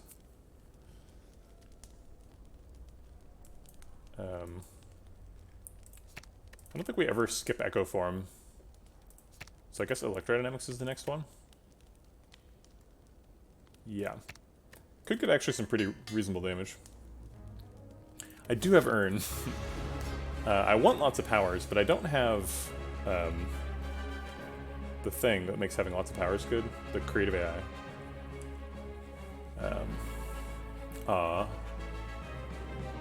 Come on, Storm, get in the deck.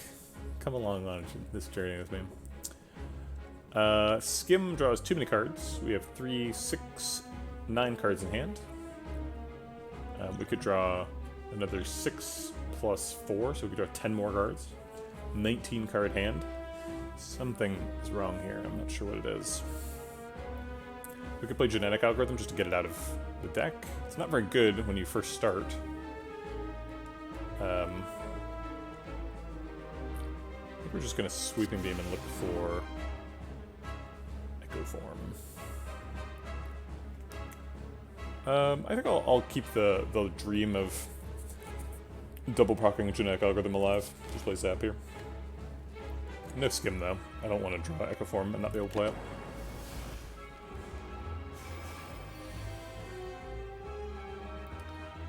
Alright, we have 7 cards in hand because of Snecko Eye.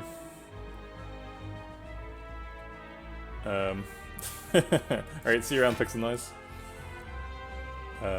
Is this an apparition turn? I think it's not. I think we don't need that. I think we can just, like, auto shields Glacier our way through this one. So it's just like auto shields Glacier Streamline. Oh. What did I play? I played Defend first. I'm gonna restart Fight to do that correctly.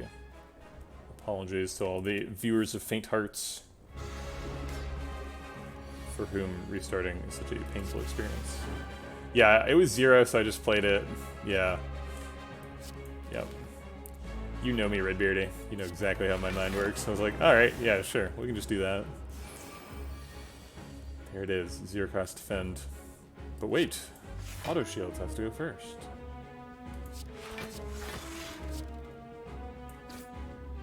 Okay. Sorry, Macho Tank.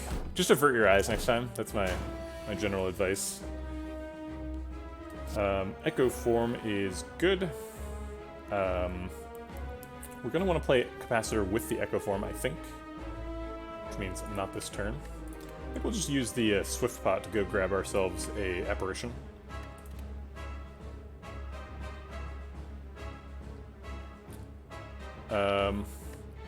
Well, the Electro didn't cost 0, did it? I think I just did it to keep the Frost Orbs. I think I will play a Consume. Flux for more this turn. And then we'll Swift Pot. Draw some cards. Alright. So Apparition costs 2.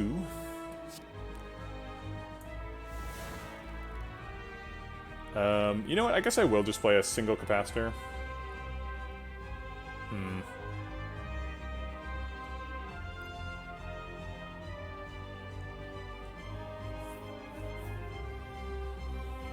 So we had that discussion about using plural to describe playing a game on stream. Yep. We had that discussion. All of us. And not just me talking to a computer with a bunch of bots.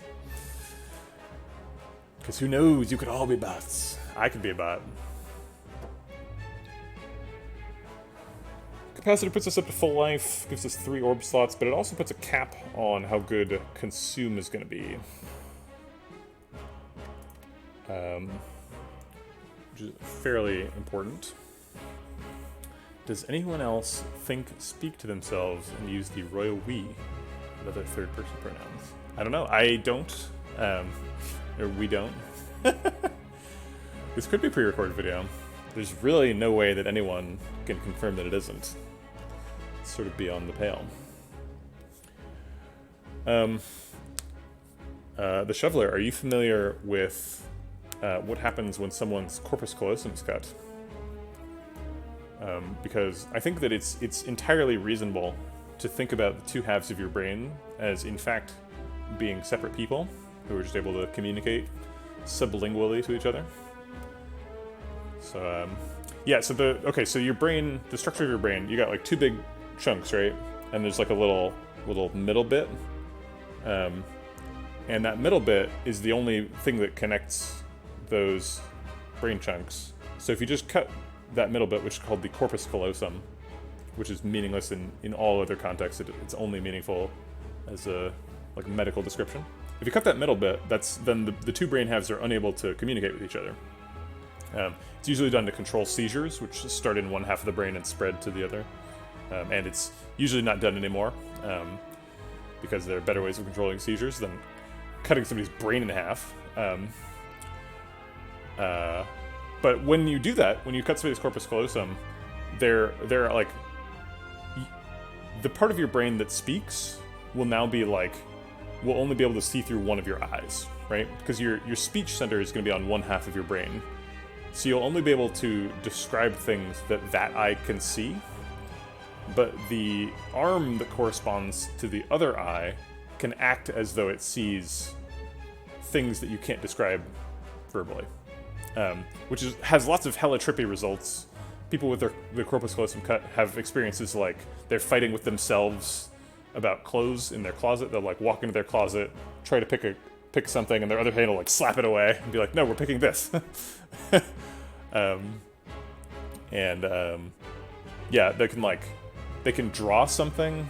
Okay, so if you like show one of their eyes like something that says like draw a fish, and then they'll like draw a fish, and then the other eye that can't see the instruction, and they'll come up with some reason why they drew a fish. They'll be like, "I just wanted to draw a fish. I thought it'd be fun." Lots of very weird stuff. Okay, anyway, that's not about Slay the Spire. So I think we're going to skip the capacitor. It's pretty ambitious to try and wheel back the capacitor here, especially considering this is like the first hand of this shuffle. But we are drawing 7 cards a turn, and we have like a skim and stuff, so I think we'll get back to it. I don't know. I'm not familiar with where I learned about that sort of stuff. Maybe college? I really have no idea. Double Electro here does a lot of damage, and in fact kills both of the torch heads, which seems good. So let's do that.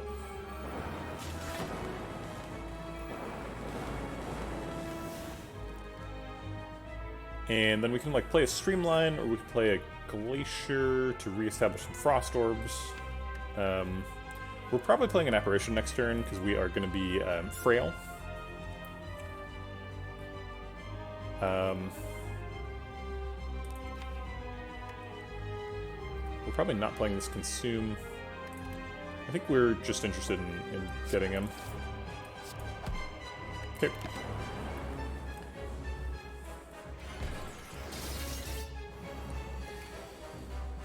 Alright, he's hitting us for 31. We can block for 6 times 6, which is 36, which seems like enough.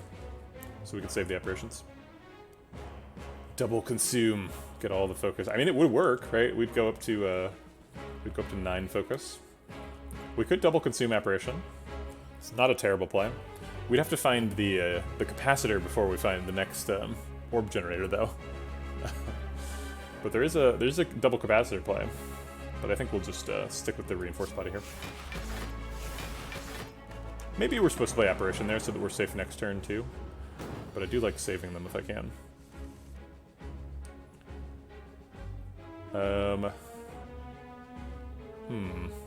Double Leap Defend is pretty weak. Block for 18 plus 3 is 21, take 10 damage. We could double Sweeping Beam and look for something better. But I think we'll just go with what we got. We're sort of limping here until we find the double capacitor, and then we'll outscale him.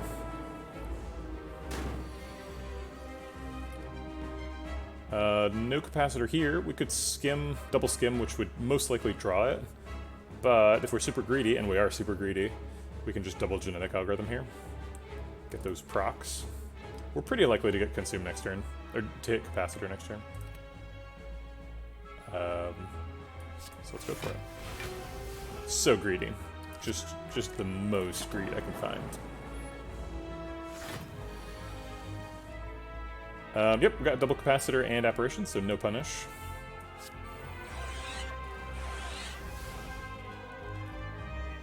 This would generate 30 block, so we would take 9 damage. Seems like too much to be taking. I think I'll just apparition here. And I'll take 1 to consume.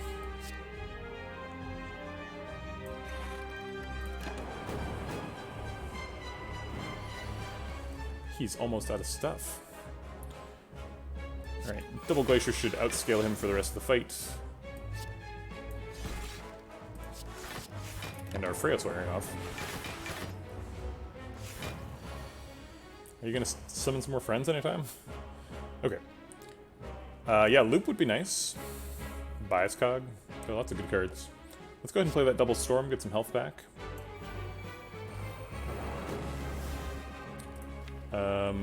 And I guess draw back to consume is the goal.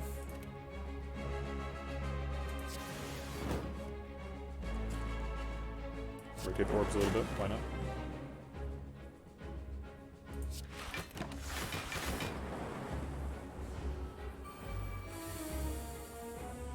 So we could double consume and get rid of all of our dirty lightning orbs that cause the fight to end. We are blocking for currently 40. He's hitting for 45. So we can just block out with like auto shields or something. We can double Streamline and then consume once to keep at least 1 lightning orb. Okay.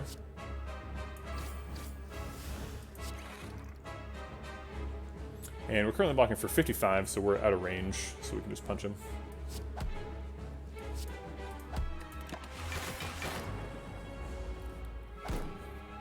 Alright.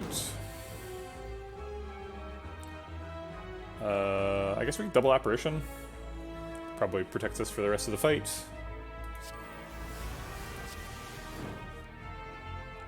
Probably not necessary.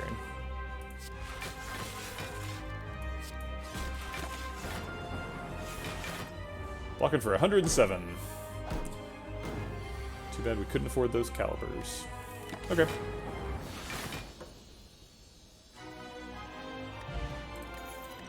We accomplished a lot of objectives during that fight. Ooh, Seek plus, Fission plus, and Bias Cog. Man, if I could pick 3 rares, I think this might be them. I guess we've already got a solution for focus scaling, so we don't super need the Bias Cog. And Bias Cog complicates things a little bit. Seek Plus is normally one of the best cards in the game, and it's even a little bit better with Snecko Eye, because you can avoid the cost of something getting randomized. But sometimes the cost of things getting randomized is a good thing, like Echo Form. But Seek lets us fish, whatchamacallit, apparitions out of the deck. It lets us go find big block cards like Auto Shields and Genetic Algorithms, Glacier, Consume, Capacitor. One of the problems with Seek is that if we have to play Seek first and then the card we seek for, so if we are in Echo Form, we would double Seek and then single card we looked for, which is sometimes not what you want. Fission Plus is quite a card as well. If we're trying to get lots of card draw, that makes a lot of sense. It seems like we are trying to get a lot of card draw. I don't know if we have quite enough orb generation to support a Fission Plus. But maybe we do. So like both Fission and Seek are probably mostly being used to look for Echo Form. And I think we're going to take Fission because we want Echo Form's cost to get randomized. We don't want, like... Yeah, double Fission is unexciting, but should be able to avoid that. Because okay, so imagine Seek costing 1, right? If Seek costs 1, then unless we get an Energy Relic here, we can't go get Echo Form with it, because Echo Form is going to continue costing 3. So I think we're going to go with Fission. Okay. And indeed, it looks like we're not picking an Energy Relic, because Busted Crown prevents us from picking Creative AI. Nuclear Battery might be the pick here. Usually, Nuclear Battery is a little bit low impact, but here we have a Fission in the deck, so we can like draw an extra card because we have an orb slot on turn 1 and get some extra energy. Oh yeah, we have Omamori! Good god. Bell is also super good. Well, thanks for coming, Matcha Tank. I love me some Bell runs. Bell's super fun. So if we take a Bell, we could get Inserter. No, that's not true. We can't get Inserter. You don't hate Crown with Golden Idol. Why do those combo that way? You're just saying, like, we need to go to shops? 4 energy solves a lot of X problems. Yeah, that's fair.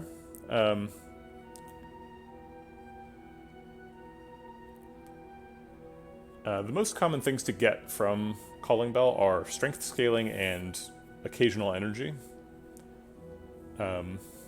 So Calling Bell is kind of like an energy relic. You'll get some sort of like Happy Flower, Art of War, something. Lantern.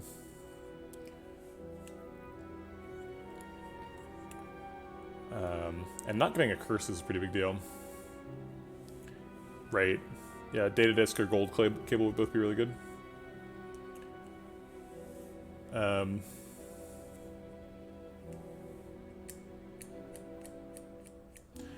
Yeah, Redbeardy, you're right that like we could use we could get only one normality and then go to a store, but like unless there's a question mark like on like before I think it's floor 45 where it gets switched to another option that like immediately precedes shop, it's like we still have to carry the normality through at least one fight. It's potentially fairly dangerous, so I don't know if I'm like super bought into getting 1,000 gold. Although I do agree that like Busted Crown does solve a lot of problems. I think that most of the things that Busted Crown does, Nuclear Battery does also, because we don't really care how much energy we have. Is it floor 40? Yeah, that's pretty soon. It's only 6 floors from now.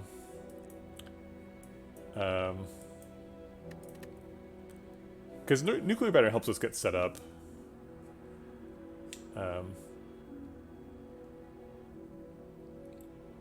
And that's nice. But I do like, yeah, I like Calling Bell a lot, and in the presence of Omamori it makes a lot of sense, but Omamori has a decent chance of getting used in Act 3 anyway, so it's not like we're wasting a huge resource by not picking Calling Bell, and we really do need the 4th energy. So I think I'm going to pick Nuclear Battery. Donu and Deka. Together at last. 2 question marks there. We need to go fight a Mega Elite. So we can start anywhere, we just can't go this way, basically. And then we can't go this way. Question marks are good in Act 3. Fires and Elites and stuff. I guess I like this little Fire Elite Fire thing. That does force a shop, though. I guess it doesn't force it. I could dodge the shop. Don't really want to go to a shop. Don't really have enough gold. I don't hate 3 fights, 2 question marks, though. That's a pretty good start. It's basically the same as this. But it gets an extra fire. Okay, I'm sold. Sorry about missing the bell.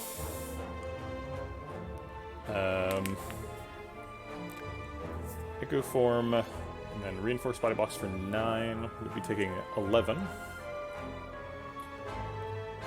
Let's do Echo Form and then Zap and Skim. Okay. Free Consume. I was kind of hoping that Auto Shields or something would cost 0, but it did not.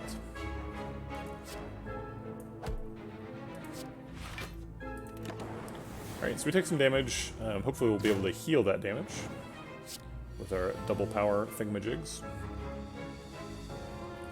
Speaking of which, double capacitors here.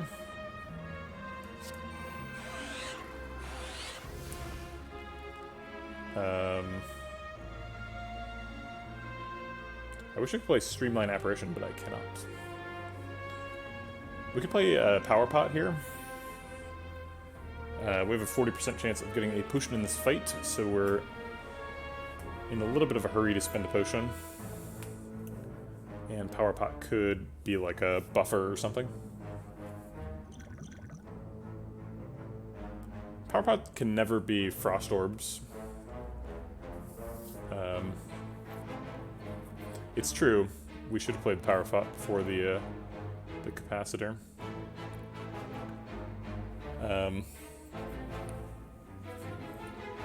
you know what we can do? We can like dual cast here.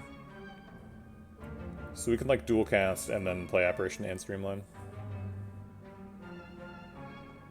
Oh, it is 100% Potion Dance. We have a White Beast statue. Good point. Okay, let's just do it now. It's a little bit of a misplay, but it's not a huge deal.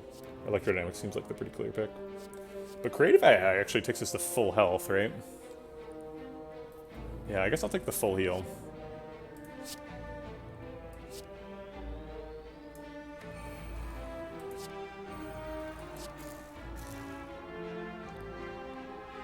I'm actually going to play both Apparitions. The Exploder explodes next turn. And I might not get to kill him.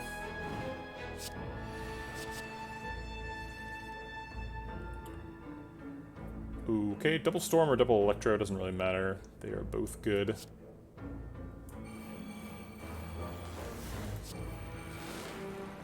And then Fission wins the fight. I don't know, it does a lot of damage. Yeah, it does win the fight. Okay. There's a Blizzard. Cool-headed. We've got a ton of card draw in the deck. The Skim, Fission, Oh, maybe we don't have that much. Just skim and fission, huh? Sweeping beam, technically. It feels like a lot. I guess most of it's coming from relics, the Sneggo Eye and the bag of prep. Yeah, so I think we take Cool-Headed. Definitely don't have enough for Blizzard. Cool-Headed seems great. Alright, we're dodging the shop. We only have 200. Are we getting another shop in Act 3? No, we're saving for Act 4, it looks like. Maybe we do take a shop instead of passing. What could we get at the shop? We're not, like, really excited about card remove or anything. We get, like, data disk. Data disk would be pretty good.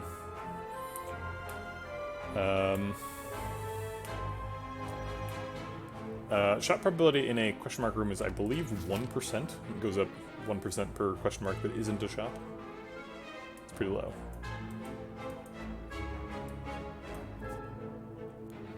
Okay, let's dodge it. Okay. Here we are. It's turn 1. I want to play defend and then skim, but then if I skim and draw a auto shields, I'll be sad. Is it 3%? Oh, that's quite a bit higher. That's 3 times as high. Math. I'm gonna do it anyway, because we need hand size. Or we need hand room. 3, 6, 8. So we still need to play like a defend, I guess? Wait, what if I had drawn Echo Form and been unable to play it? Why did I do this? I guess we didn't do that, so...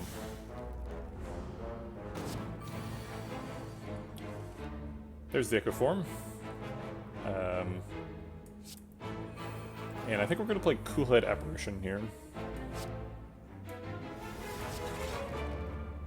Darn, we're missing Echo Form capacitor this shuffle. Should be able to cycle around pretty quickly, though. Double Electro does some damage, and then we can reinforce body. We're gonna end up back at 5 energy, so we could like double Electro Glacier reinforce body for 2. Actually, we don't even need the spots for. Yeah, I guess we do need it. Okay. I guess dual cast is positive energy if we're evoking orbs, but then double dual cast is less fun.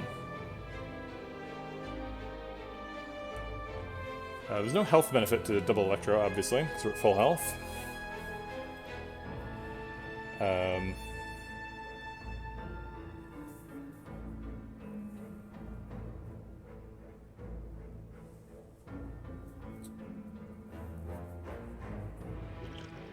Six vulnerable.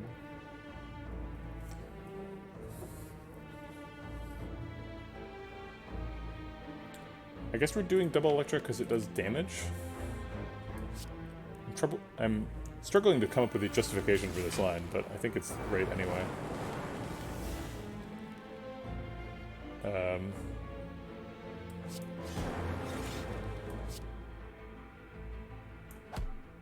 Okay.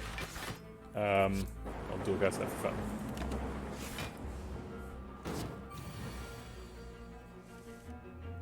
Alright, double genetic algorithm is here for side quest completion. Thanks for coming. Hey, Guitar. Welcome back. And good afternoon to you as well. It's afternoon here, so there you go.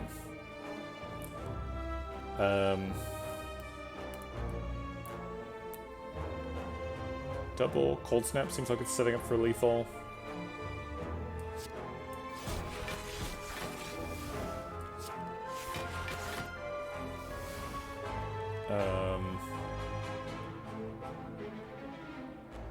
Sweeping beam into strike? Nope.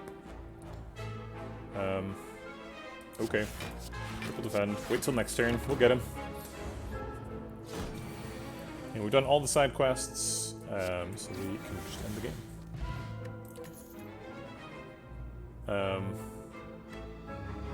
Interesting worship there.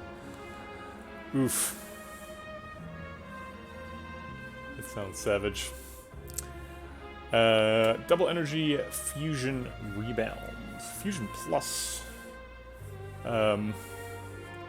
We are struggling a little bit with energy, so fusion and double energy are both definitely a little bit welcome.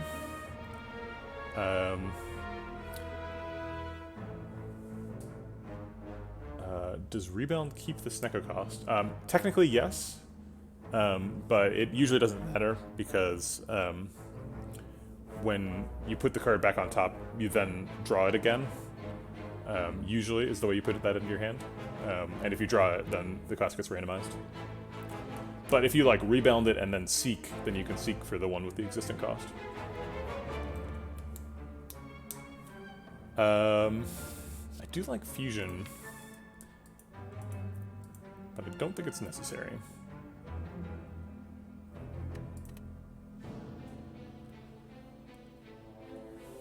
As Macho Tank is pointing out, double energy is quite a bit worse than normal if it is expensive.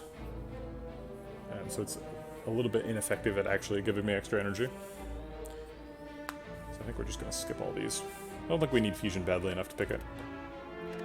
Explosive Pot does a hell of a lot of damage. That's good enough for, like, destroying daggers most of the way. So take that over a Fear Pot. Rectomancer daggers, obviously. Or, I suppose, Jawworms, you know. The fight that killed me last time. Actually, didn't we survive? I think we survived Jawworms last time. I'm going to go ahead and throw these apparitions out there. Just put it out into the ether. See if anything bites.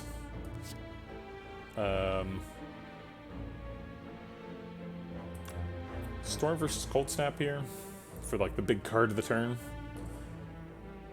We'll save the Explosive Pot for turns when they don't have armor up. Ideally.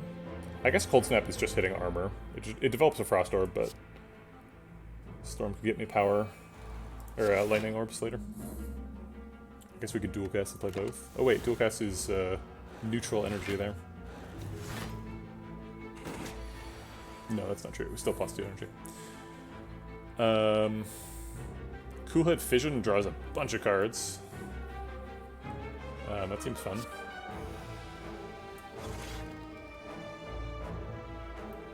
Let's clear out some room in hand. Electrodynamics is almost certainly happening this turn. I guess if we like Capacitor, Electrodynamics, Fission, we draw a bunch of cards. We can't do that with Consume, though. We'd have to do Consume after. And we'd also be out of Lightning Orbs. So maybe we just, like, Fission, then Consume Electro. Oh wait, this is going to get us 2 energy when we evoke it, so maybe we do have enough for... no, we don't. Because we need all 5 up front. Is it lethal? Good question. I think no, because we don't have any focus. But Capacitor also gets a Lightning Orb, so we end up getting 4 Lightning Orbs. Or, sorry, 5 Lightning Orbs. Maybe it is enough.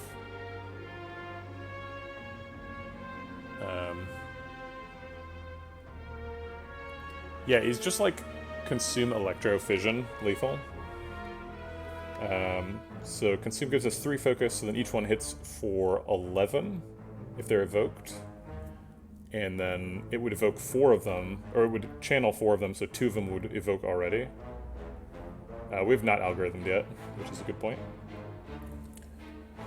So it would do 11 AoE, or sorry, yeah, 11 and then 6... or sorry, we would evoke all 4, right? Because we're going to fission it. So we'd end up doing 44 AoE, which is not lethal, but it does kill this one. And it wouldn't leave any at the end of the turn to kill these guys. So we would remain in control of the fight. I think I like that.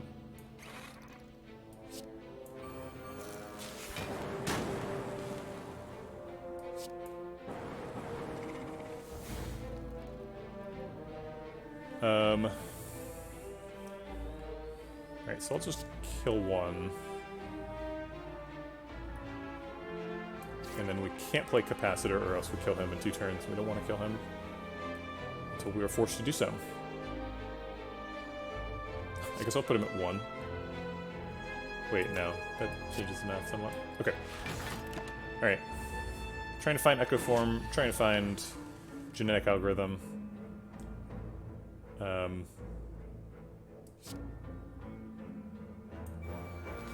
we've played Echo Form.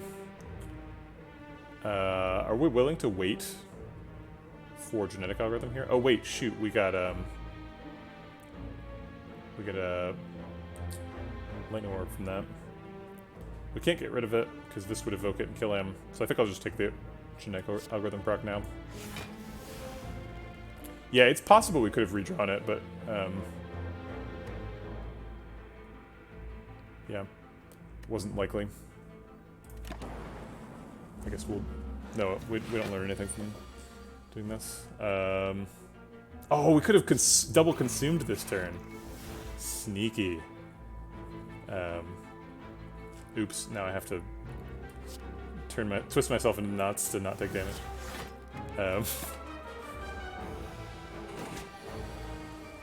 Okay. Alright. Oh, that's right, we didn't even use the explosive pot. I totally forgot I had that. Another storm? No, I think 1 storm is enough. I want a creative AI. Where's my creative AI? I guess I should be fighting more elites if I want creative AI. I think we're skipping all this. Transform a strike. Seems fine. Could be a creative AI. Rainbow. That's kind of like creative AI, right?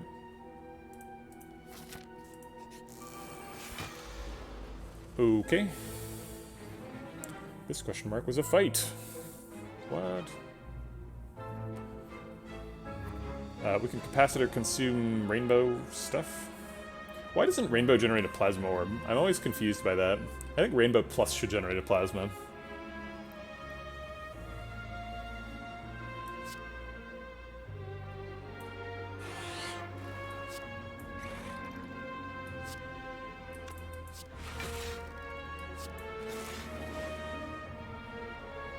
We're blocking for 15 plus 7 is 22. That's exact blocking already. But there's nothing else to do with the energy, so I guess I'll reinforce body. Ooh. Green orb that self-repairs sounds like a really dangerous design space to be in. Would be fun, but dangerous. We can proc genetic algorithm here. But I think I'd rather skim and look for Echo Form. Electro blocks for 16 and evokes an AoE orb for 11, and then does 18 more at the end of the turn. 18 plus 11 kills him, doesn't kill him. We end up blocking for 16, 21, take 22, take 1. Seems okay. Oh wait, we have Defend. It's the most powerful card in the game.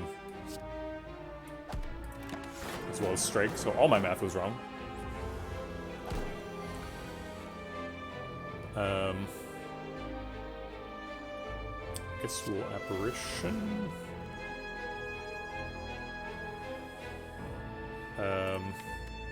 Echo Form next turn, then try and redraw Genetic Algorithm. It's like the only things we have left to do.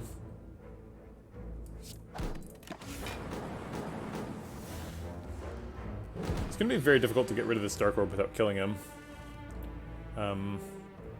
Yeah, if we Fission here, that kills him.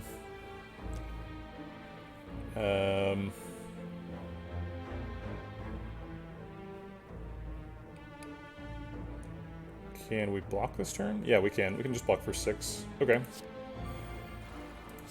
He's definitely on a clock. We can't keep him around for too long, but... Yeah, I don't think we're going to be able to consume that far. That's a lot of consuming. Double Cool-Headed kills him. Double Apparition keeps me alive.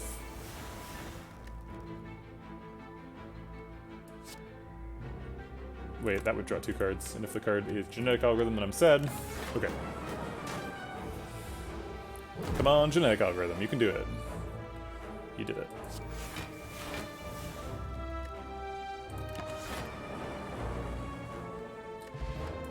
Liquid memories. Probably better than explosive pot. The recycle plus, it's the same as recycle minus. I don't see any difference.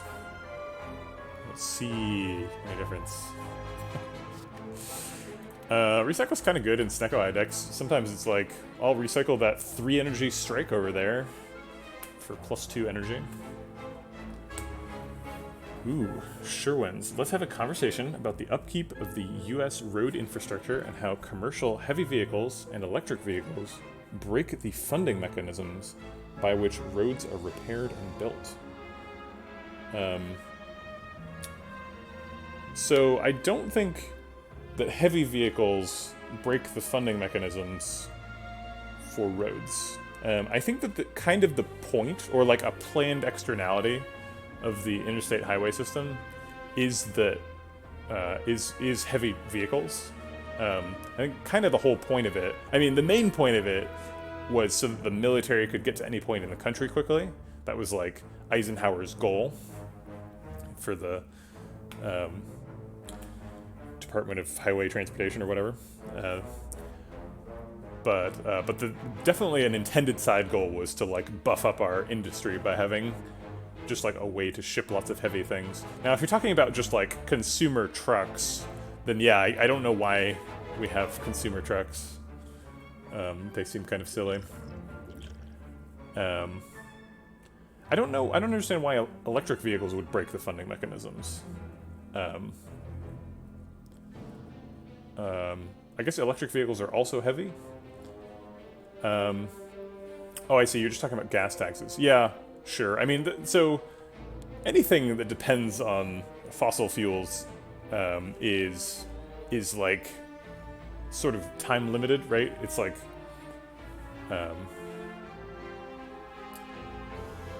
so I don't know if it just seems inappropriate to use gas taxes to fund roads. Although I suppose at the time, the prospect of having toll roads everywhere seemed impossible. So having a tax on gas is probably approximately the same as having every road be a toll road. So it seems kind of smart at the time. By consumer vehicle, I just mean any non-commercial vehicle. So I mean like not like semi-trucks, basically. But yeah, I mean you can basically on a concrete road, there's basically no limit to how many like consumer cars can drive over it. It's really just the super heavy vehicles that cause the wear down. But yeah, we need a new funding mechanism, right? That's like for the future, because electrification is a coming. I guess this is like the second wave of electrification, right? The first wave was like everybody gets electricity, and the second wave is like nobody gets anything else.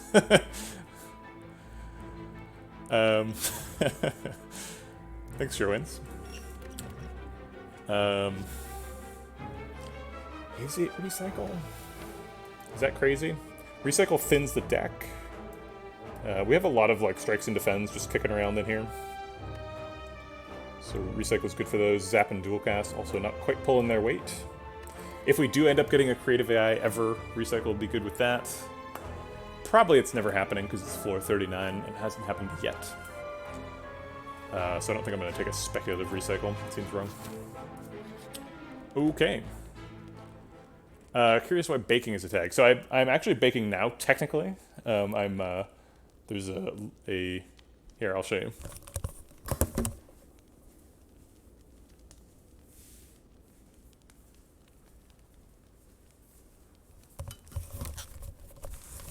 This is my next loaf of bread. It's just hanging out.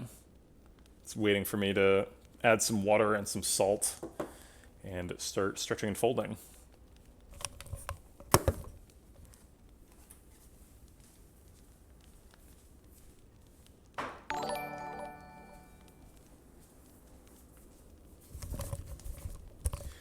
Yeah, I think you could call this part of the proofing process. I don't think that's inappropriate. I don't know if it's. I don't think I would call it this proofing. I think there's.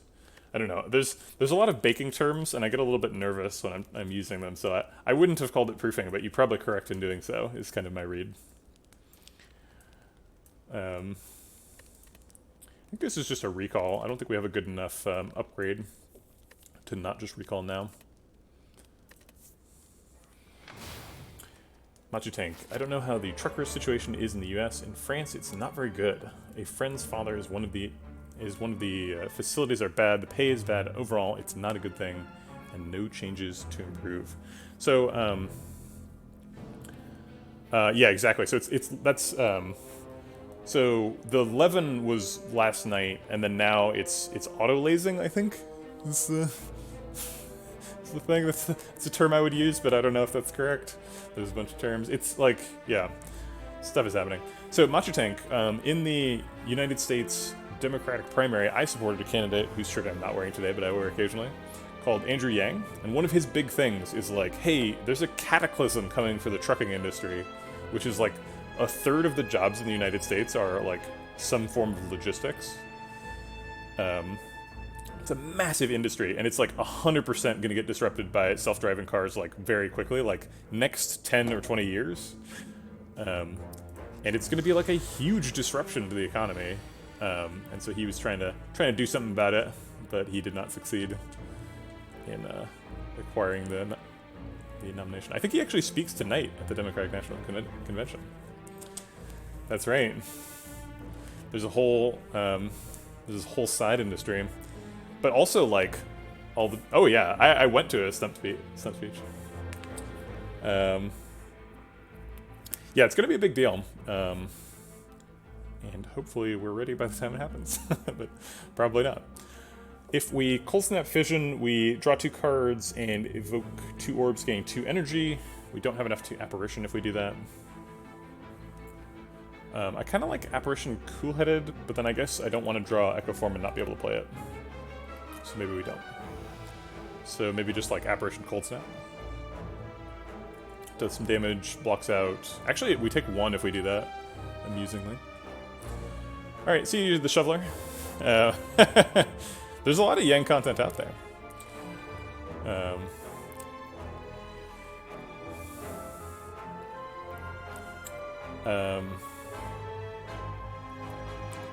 Yeah, you should watch his thing tonight. I think he's speaking. I think it's probably just like a 30-second speech, though. I think it's like a Go Joe Biden sort of thing.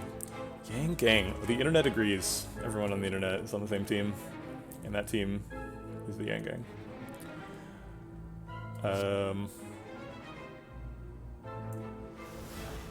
Okay, yeah, let's do that.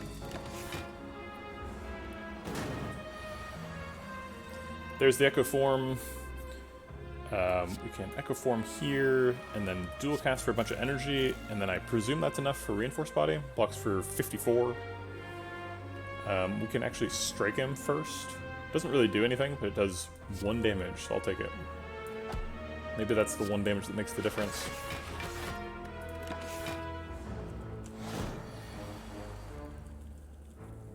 Okay, so the next card we play will be Duplicated.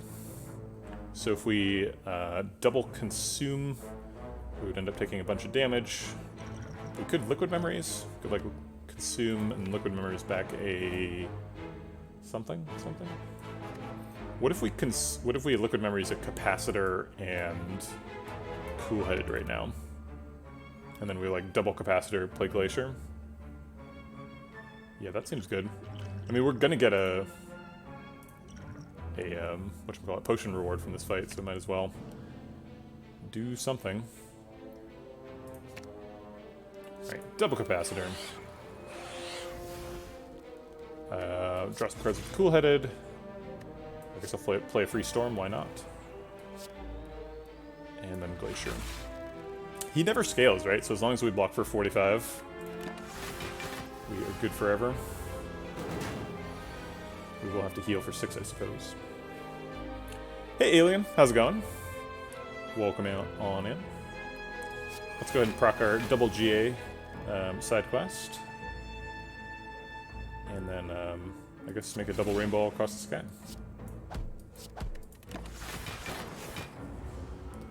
One day, Ascension 20. Yeah, it's a lot of work. It's a bit of a grind, to be honest.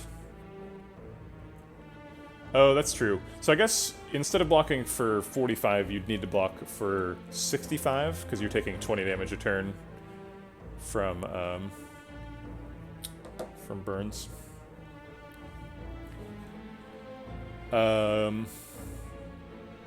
let's double Electro, mostly for the heal, but also for the damage. Looks like we're probably going to kill him with that Dark Orb, is the plan. I didn't realize I was evoking quite so many orbs right now, so maybe that isn't the plan. Because that would require me to kill him fairly soon.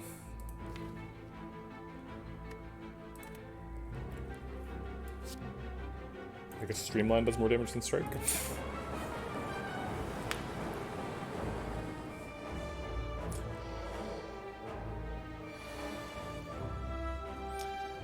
Okay, we can double Fission. Probably going to go with a double Consume here. It seems like that's a big portion of the thing we're missing. It sucks to Fission on so much damage while he's intangible. I guess we can just block out. We can just double Leap next turn. I think we're going to be safe enough. Keep those orbs ticking. And then maybe we get like a double dual cast this turn or something.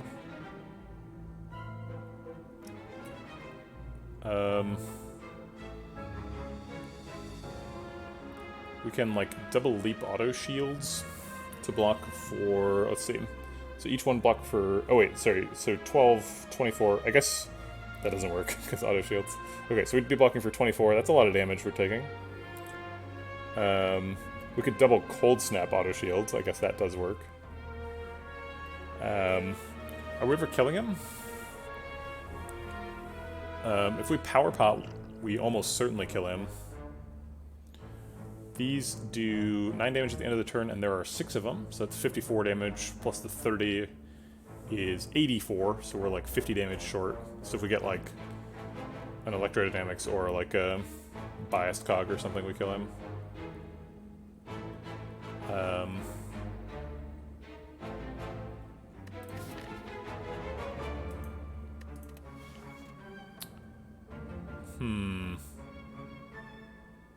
Do we just skim? Just like draw and pray?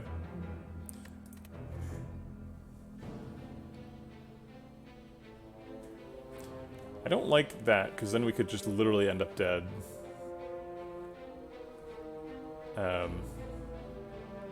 Whereas like all we have to do to not die is double leap.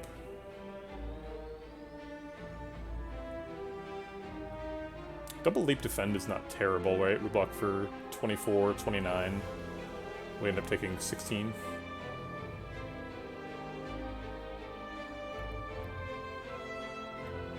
Alright, let's see what's in the Power Pot. This is a fairly dire situation. Yeah, we got Electro. Okay. Okay, so that should be lethal. I would imagine. If it's not lethal, I will eat something uncomfortable. Yeah, okay. Alright. Got a mango. That's a tasty mango. Second Storm, first defrag, or rebound. Defrags are nice, but I really just want more capacitors because I have the consume. It's way more focused than defrag. I think we're skipping all these. Alright, we've already recalled. We're at full health, so I guess we're smithing. Do we upgrade Echo Form in case of an emergency? Do we upgrade Storm?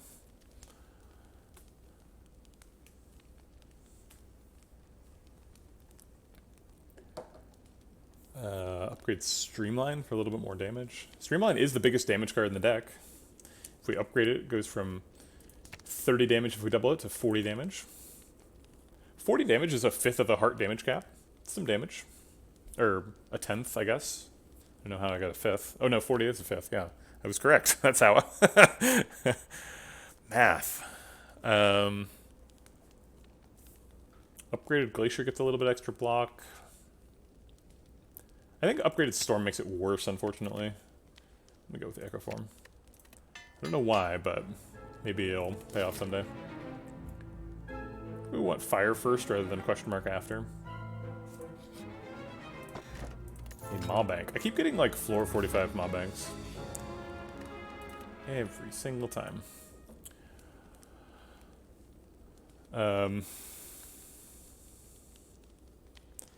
Yeah, I mean, we have Snecko Eye, so we can't actually decost the Streamline, but we can dream. Maybe we're upgrading a Strike? Yeah, maybe we should have taken a Defrag for an upgrade target. That's a reasonable point. Because we just have a lot of upgrades and not much to do with them.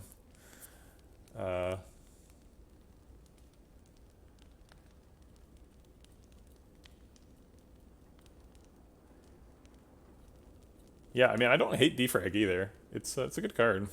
I want that creative AI so bad, and every time I take a power, it feels like I'm not taking creative AI. 3 extra block there, 3 extra damage, 5 extra damage. Storm Plus. I still think Storm Plus is worse. I guess I'll take the Sweeping Beam upgrade. It's AoE at least. We are fighting Donu Deka, so plated armor or something. Okay, Giant Head. We get Echo Form turn 1.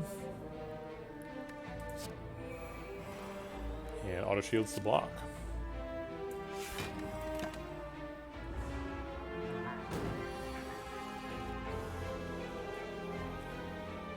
I guess double Streamline is the most damage here.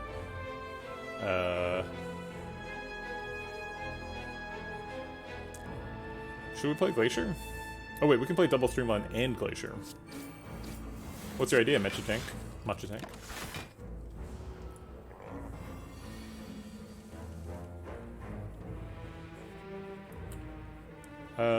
If we cool-headed, we get 2 energy back and we draw some cards. Use Attack Pot, get all for 1, win. Yeah, that's a good plan. That's a really good idea. Man. Oh wait, no. I think the way the this turn works for Attack Pot is the same as the way the this turn works for a Mummified Hand, aka as soon as you play them, they go back to their original cost of 2.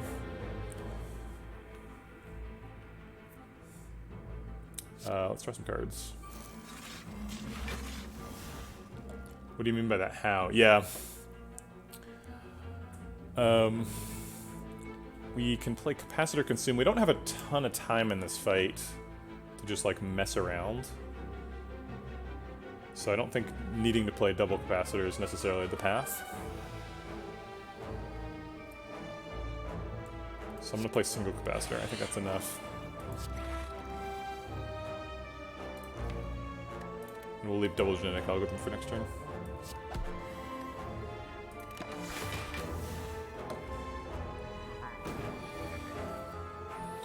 Okay, double Genetic Algorithm is coming in just in time. Does he only skill to 75? We could theoretically block for 75 per turn. I think that's well within the realm of possibility.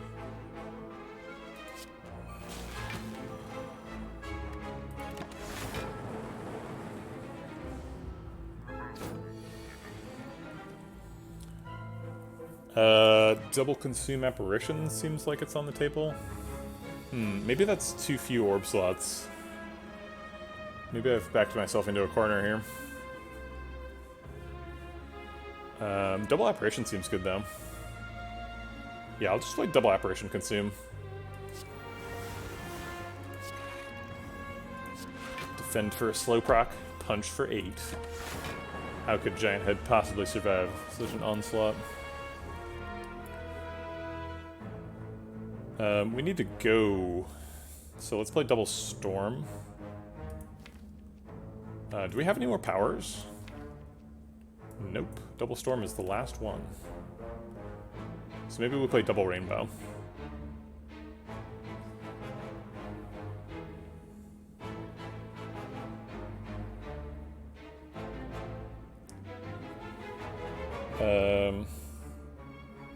Okay. Double Rainbow it is. I guess we're trying to win with Rainbow is the current plan. Just play Rainbow a lot.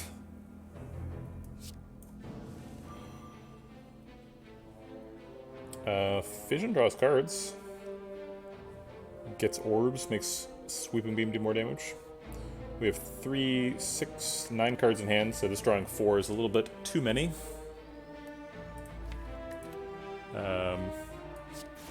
Let's see if the next card costs 0. Decreases the hand size by a little bit. It's not a game, it's an internet meme. There's like a dude like taking a video of this like rainbow. It's a double rainbow and it goes across the sky and he's like so excited, he's like crying. It's pretty amazing. If you just Google double rainbow, you'll find it. 3, 6, 8 cards. So we overdraw by 1. We could just play an apparition. Feels a little bit bad to just toss an apparition out there without doubling it. But I think we need to go fast this turn. So let's do it. Can I get that rainbow back? No.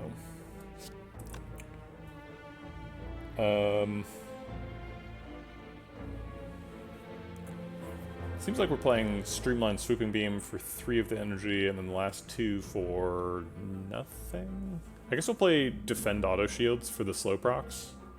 God, this deck is bad for this fight. Oof.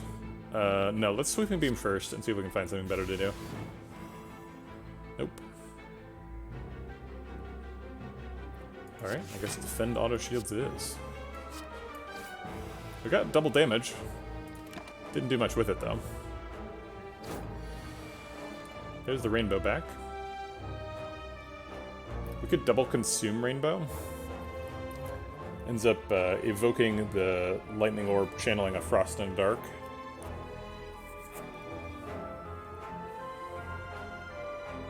But if we double consume, or if we double rainbow consume, then we end up with dark in front.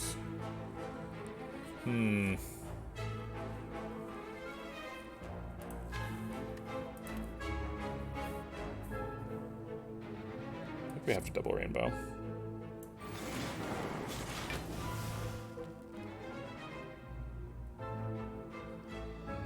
Okay, and then I will consume, although I'm not sure it's correct.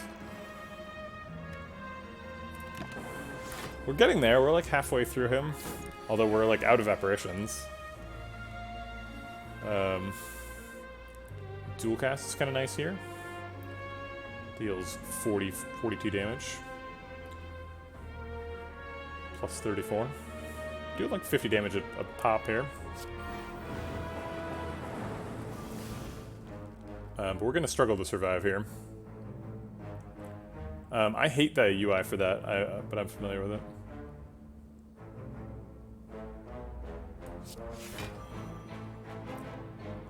Alright, let's draw some cards. Ooh, we got a 0-cost apparition. We need that to survive. Excellent.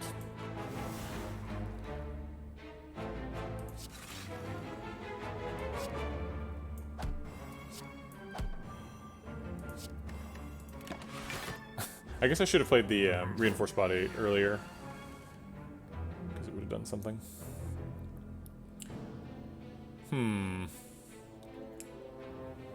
Double rainbow seems like what we're trying to do. It goes all across the sky. That's true, we could look in the attack bot. Maybe we should have done that when we had the 10 slow modifiers.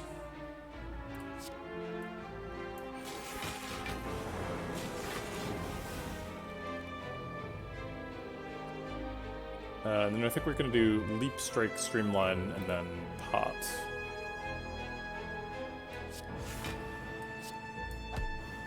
I guess we should see what the pot is before we commit to Streamline. Is this ever enough?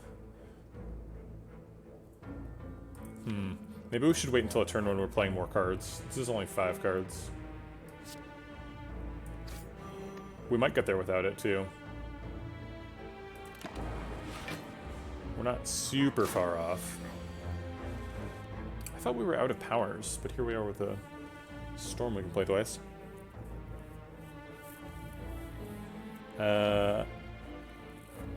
Okay. Do we have storm currently? No, we don't. So we would evoke 1 lightning orb with 2 energy. I mean, it's easy to see why I never played it. It basically doesn't do anything. It's like a worse zap. It does heal me, I suppose. Zap is actually kind of insane. Zap does 12 damage. So we'll double zap. Defend, scam. And I think like Glacier Defend, Double Strike.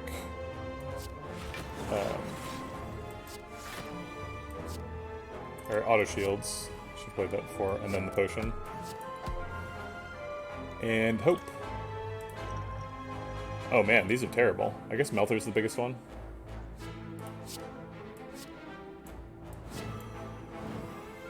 Almost got there.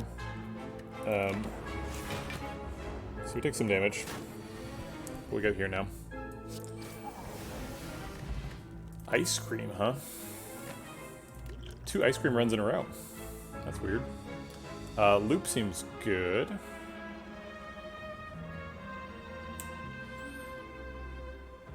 We need things that give us more orb slots, and I would prefer it to be Capacitor, but Loop kind of gives us extra orb slots.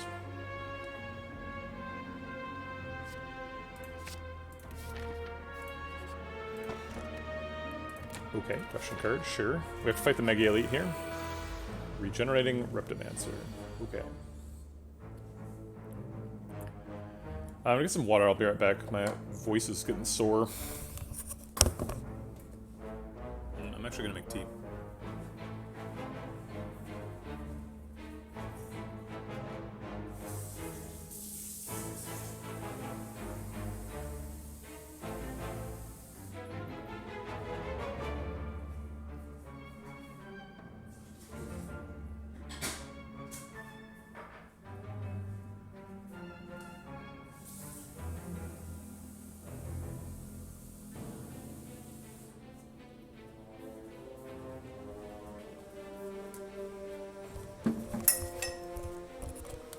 Okay, let's see if we can avoid dying to Reprimancer while my tea is brewing.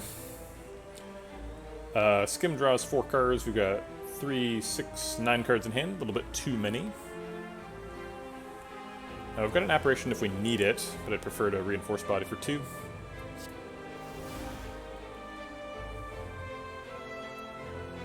Alterix or Tableau? I don't have either of those. I guess I'll loop to free up a little hand size and then skim. I guess if I draw dual cast with the skim, then I'm sad, huh? Alright, I'll just, wait, I played an Apparition already? Why did I do that? Alright, well then I guess I'll Rainbow Streamline.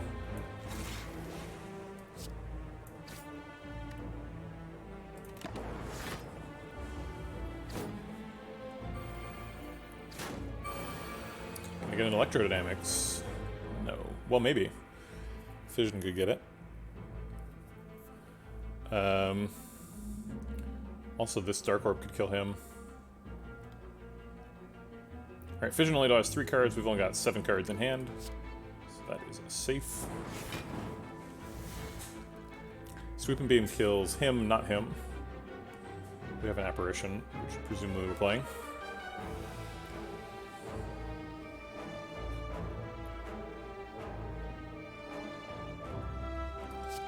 Apparition, and then, like, Cold Snap on you.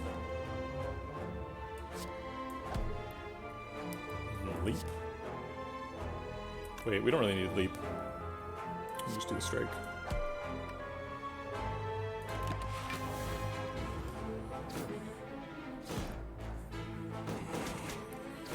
Come on, Echo Form. Where is that Echo Form? Electrodynamics, also quite helpful.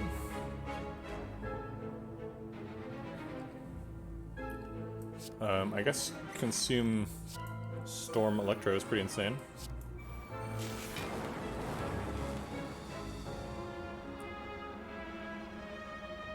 I guess I should have dual casted the Frost Orb. Would have been worth 5 health here.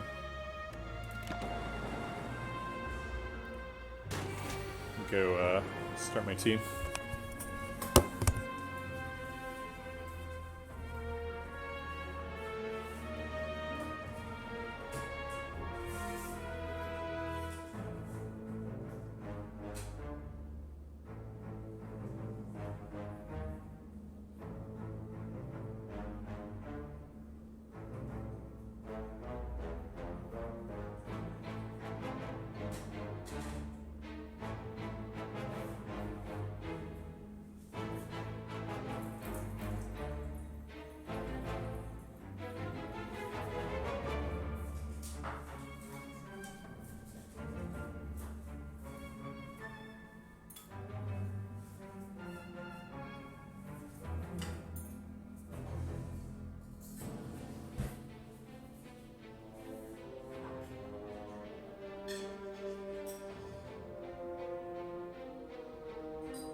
Alright, we have Echo Form, so presumably that's getting played.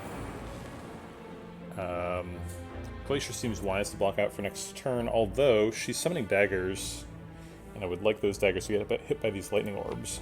So I guess I won't play Glacier.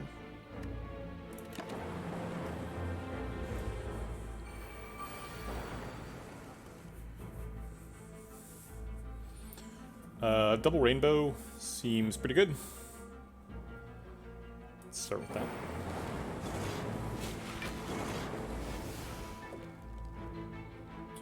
And then draw a card. And block with Genetic Algorithm.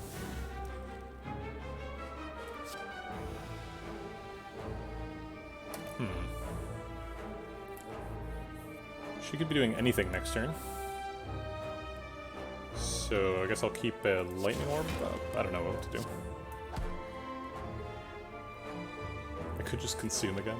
No. We need to draw Capacitor. I guess we're pretty likely to draw Capacitor next turn. It's not guaranteed, but it is likely.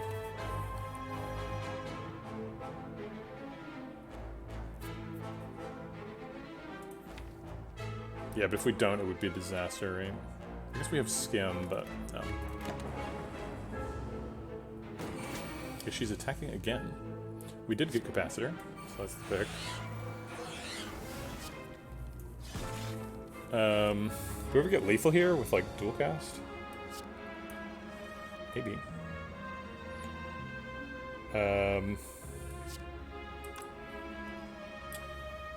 Reinforced Body is blocking for 27. She's hitting for 32. This blocks for 5.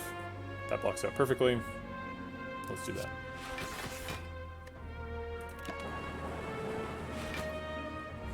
I guess dual cast was lethal. Should've just played the dual cast.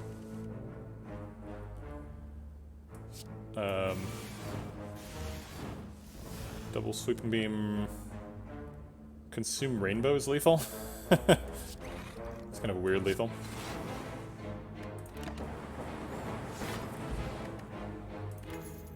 Was dual cast Streamline lethal? Yeah, I definitely missed a lethal before the final one too, but I don't think I took any extra damage, but maybe I did. Hello World can't generate creative AI. I don't think I care about any of these. Okay. Oh, I was wondering why I had all that energy. I forgot about the ice cream. Okay, right. Healing to full seems pretty good, but losing 8 max HP seems terrible. I think we're gonna rest anyway, so I might as well just lose the Golden Idol. Gain a bunch of gold. There's no way we can spend all this gold efficiently at the Act 4 shop, but it's fun, so let's do it. Oh, we only heal for 13 here? Yikes. Alright, we'll get more healing from powers, theoretically, so maybe that works. Glacier and Loop are happy to be played on turn 1 as his Apparition. Actually, we can block without Apparition, right? Genetic Algorithm Defend blocks. Which of these would I rather double play? Because they're both good with being played twice. Genetic Algorithm procs an extra time. It already blocks for so much that it's gonna, like, block a hard attack. And Apparition could potentially block 2 turns. Yeah, so I think we'd rather double cast the Apparition later. So I think we'll just play regular Genetic Algorithm here. 40 is enough. I don't need to stack that thing to oblivion. Alright. We don't have Echo Form, so we can't play Capacitor yet.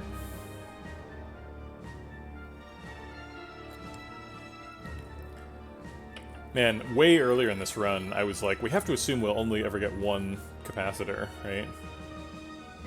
And I was right, we only ever got 1 Capacitor. 1 Capacitor, no creative AI.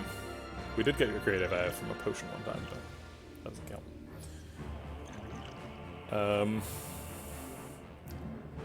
So I think we're going to have to Apparition here.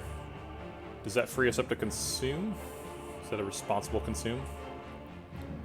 Orb Slot Potion would be nice. We have enough money. Maybe he's got a... Can you ever buy courier from the shop? Like, I would like to buy your pet, and then I will use your pet to buy all of your other stuff.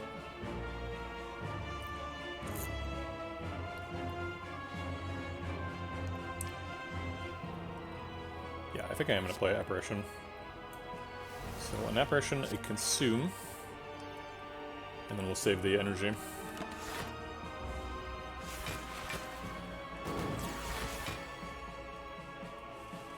Alright, we got a bunch of energy. Echo Forms first, obviously. We can reinforce body and block out completely. Electrodynamics seems like a big get in the fight, so I don't think we're going to wait and double play that. We don't like need it to scale or anything, so I think we'll just play that now.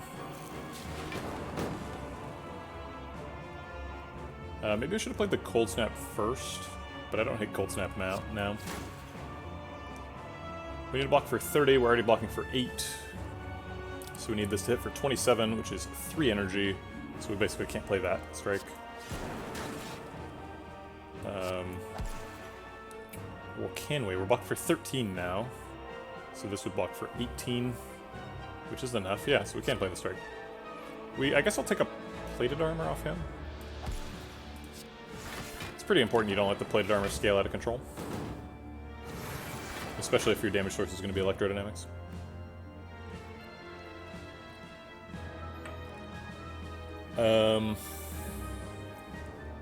We're doubling something. Is it rainbow? Maybe it's fission. Maybe we just double fission for nothing. If we're going to do that, we might as well just double strike. Is it double strike? It actually is reasonably productive. We get both of the plated armor from Deca.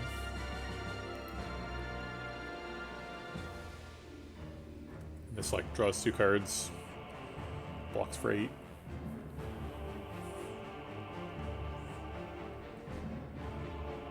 Okay, I will do that.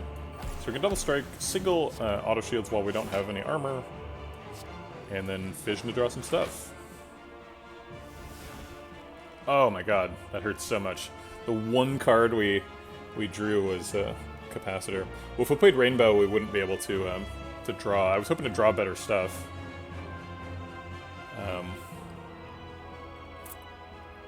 The hit on Capacitor there is absolutely savage. We've got Skim in hand, too, so we can't, like, turbo through the deck super efficiently. That's gonna kill us, unfortunately. There's, like, basically no path through the fight left.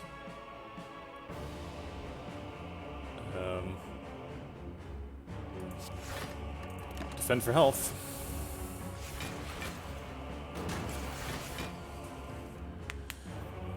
Okay, double cool-headed draws a bunch of cards. Glacier helps block.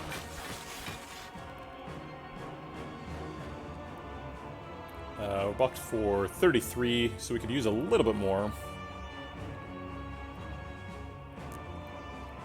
I guess just like Cold Snap and other strikes. That didn't do anything. Okay.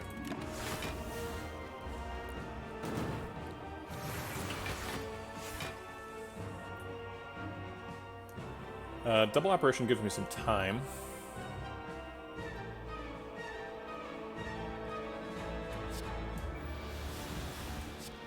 So play that with Streamline. Hope we draw that Capacitor. We need it soon. Ooh, we got it soon. Okay, well that's very helpful. This doesn't do anything.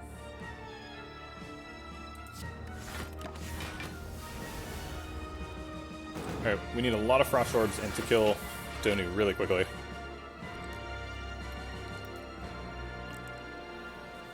Do we have any powers left other than Storm? We don't. So double Storm is a bad zap. So I think we just double consume, zap, skim, hope to draw some better stuff. I guess just skim first.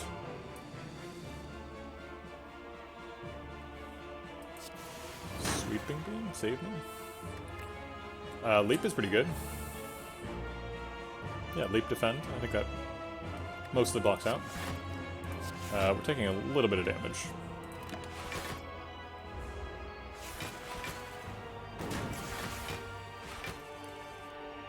Double Glacier, that's what we need. Maybe we double Cool-Headed? Yeah, I guess both of them fill up the Frost Orb slots. And double Cool-Headed draws more.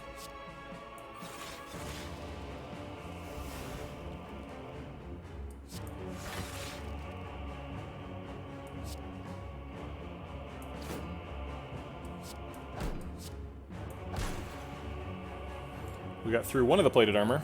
The building up is becoming a little bit of a problem now.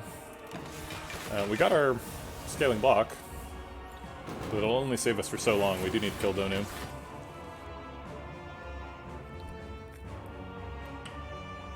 Double Rainbow seems good. Seems like that's a path towards starting to kill them.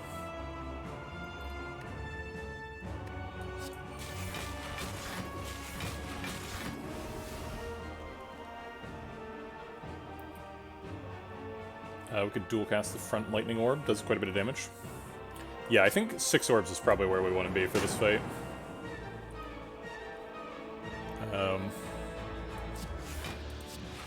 Okay, save the energy. Walking for 134.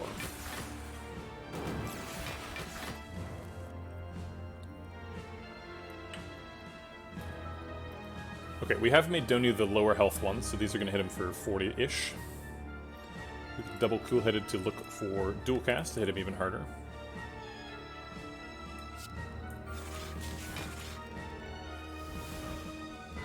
Alas. I'll go ahead and play Storm just to get it out of the deck. Heal for 2, I suppose.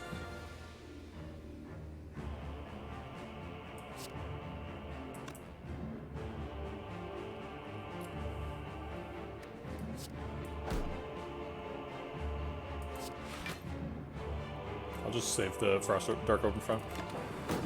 Might as well.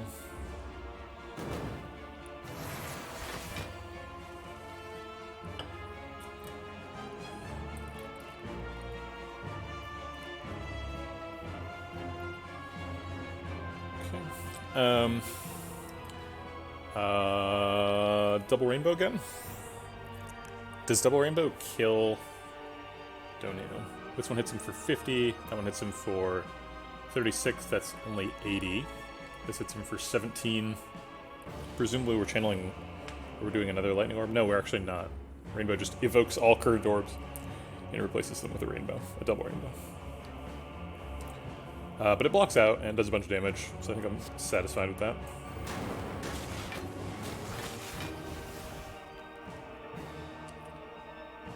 And do we Cool-Headed?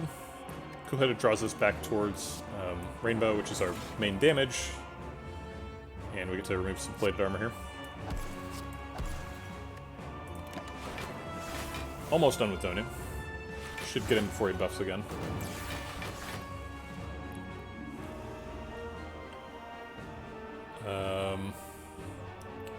Double dual cast almost gets him. Wait, does that get him? So it evokes assist for 42. So he's at 42. Okay, so double dual cast kills him. And he never scaled again. Okay, so he's gonna hit for 60 for the rest of the fight. So as long as we can block for 60, we will be good. And there's 44. You can actually lose this fight to plated armor, because he scales his defenses too. But I don't think that's likely to happen. But it is why I'm prioritizing the physical attacks here over the rainbow. I'll go ahead and zap to, actually no, zap costs me a Frost Orb, he's attacking next turn. I was thinking to put the Dark Orb in front so that we can loop it, but I'd rather loop a Frost Orb.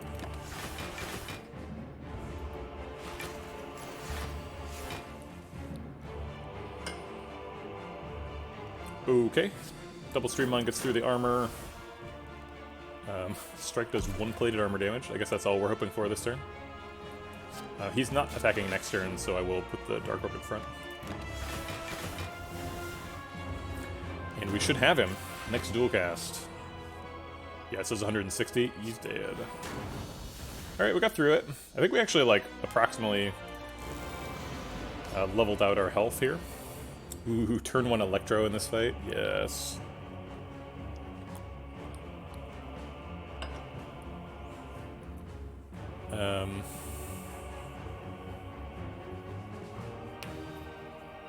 So it's probably like Electro Apparition this turn. I guess I'll Sweeping Beam first, see what's up. Wow, 0 cost Scam. Maybe we find an alternative to Apparition?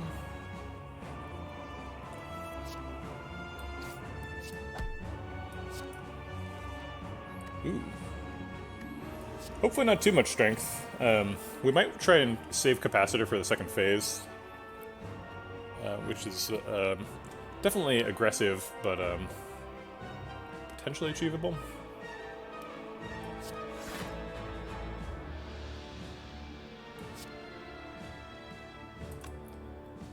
Yeah,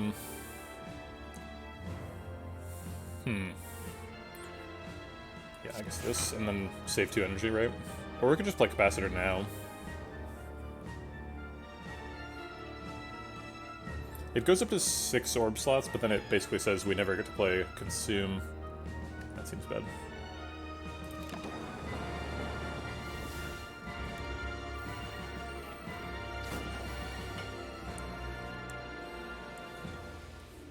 Okay, we can dual cast Apparition. Probably not playing Storm in the first phase. With the double Apparition, he's already dead. They're both taking 18 damage from these. Ish. I guess he's going to take 8 plus 6 times 2, so 30. Or 20. So it's even more. Cold Snap for block. Could use the Fire Pot. We have to use it for something at some point. I think, honestly, we want Fear Pot on Awakened one here.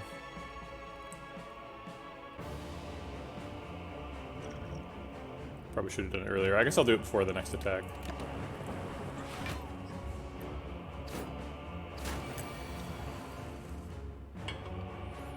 Can double proc Genetic Algorithm, although it's not really super impactful. Double Rainbow does a lot of damage. First Dark Orb is going to hit him, so he will die soon. Oh, actually the Dark Orb didn't hit him because he was dead already. Interesting. I think we're skipping Loop in the first phase if we can.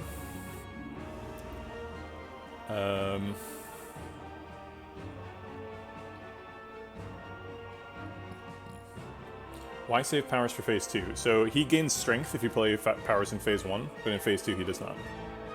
So he carries the strength over from phase 1, but he doesn't gain more.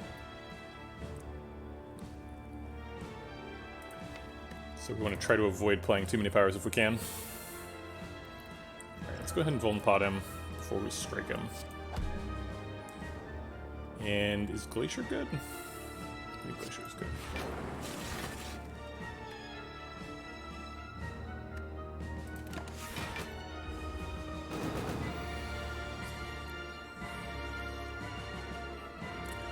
Gross. 3 energy fission.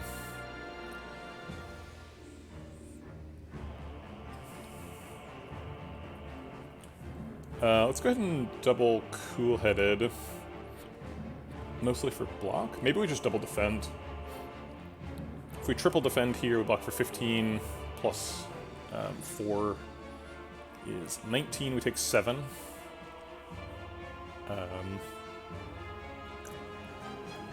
We'll get to save 2 energy. And we don't have to play powers or anything.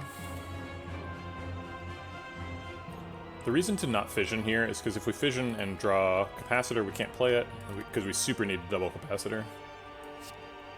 So I think we do triple block. Try and hold firm. I guess Cool-Headed is worth positive health, but could draw the thing. Yep, would have drawn it. I knew as soon as I said it, I was like, nope, Capacitor's on the top of the deck. Alright, so there's the double Capacitor. So he gets a bunch of strength and looks really scary, but those orb slots are our lifeblood, so we should be able to get enough block now that we've got him. With the Consumes. We might need to Apparition this turn, though.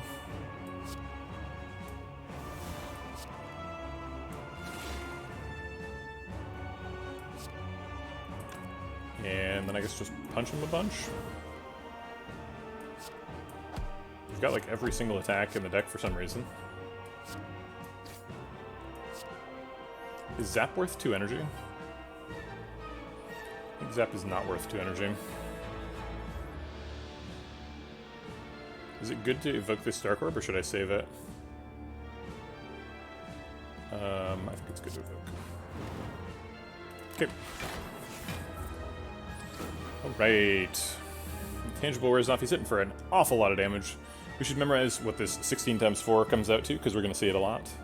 It is 40 plus 24, so 64. So we got a block for 64 per turn. I think we're probably going to like double Glacier Genetic Algorithm this turn. Double Genetic Algorithm also obviously blocks out. Actually, why not proc Genetic Algorithm here? Because these two orb slots are going to get these last two orb slots are getting consumed anyway, so it doesn't really matter if there's frost orbs on them. Yeah, so let's double GA. Is Cold Snap worth 2 energy? I think it is.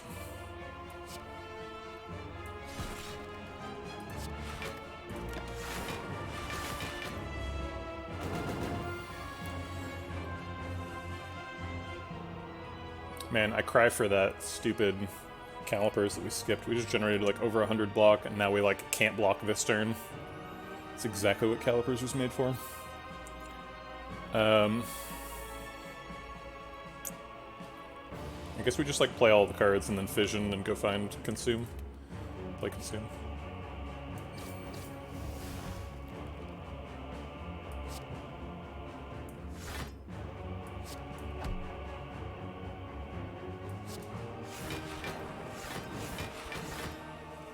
Okay. Nope. No consume this turn. I guess I get to double consume next turn. Hooray.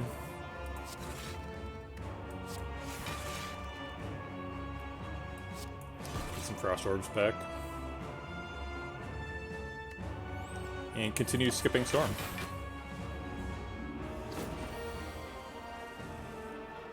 There's the double consume. Okay. What was it we needed to block for? 64? So what's the maximum we can block for with this, this setup? So we're blocking for, yeah, so well, okay, sorry, when I said this setup, I meant this number of total orb slots. So like 8 times 7 is 56, but then like, presumably it's more if it's like 11 times 6, right? So like, what's the ideal number? So it's like 8 plus 3f times 7 minus f, where f is the number of slots we want, and we want to create the largest number there. So we want to like take the derivative and set it equal to 0, I guess. Ends up being like negative 3ff times what?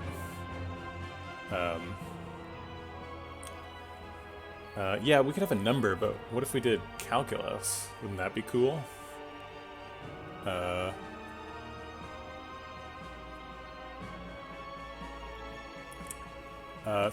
Negative 3ff times 21 plus 8 is 29f. Plus 56. And then, like, the derivative of that would be negative 5f.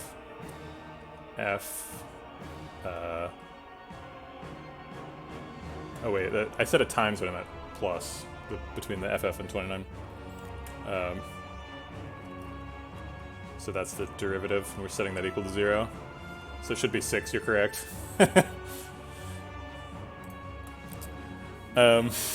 Okay, so we want to target having 6 orb slots. So we want to play consume 1 more time, not 2, 1. And that blocks for 66. Alright, so this current configuration blocks 432, so we are done here. Probably don't want to play Rainbow because we want to fill it up with exactly Frost Orbs. So I'll just strike the pass.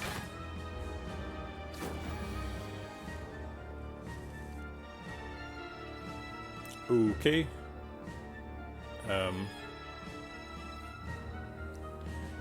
Yeah, that's true. Loop does change things. I think I'm going to save Loop for second phase. I don't know if that's optimal because I haven't done the math, but...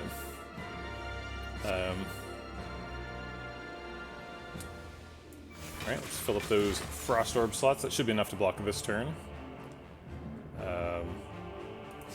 Just throw that one in there just in case. It's like way over. Okay.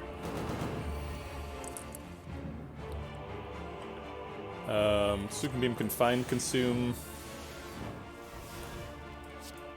Clear up some hand room. Draw some cards.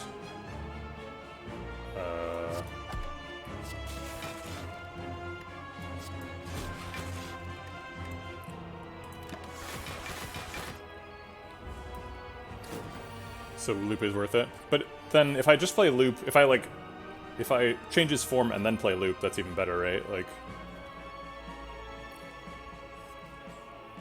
so we want to play Consume once. So we'll double play something else, and then Consume. Okay, so now we are... Let's see, does this actually block out this turn? So it blocks for 66, and he's sitting for... What was it, 64? Yeah, it's 64. So we blocked out. So I guess we try to draw some damage. Okay.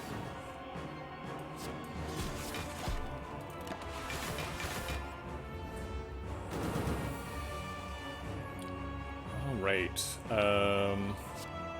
Double strike. Hiya. Far more damage. I guess that's true. I guess we want to go into phase 2 with the 100 energy.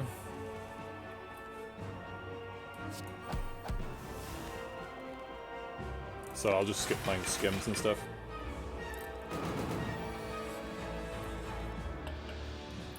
I wasn't primarily interested with the zap. I was just basically like trying to survive, but we don't have enough capacity to block out and have a lightning orb. We like barely have enough with the frost orbs.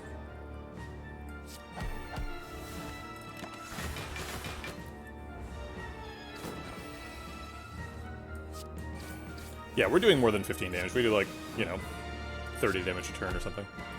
This turn of fire. It's true. Sure.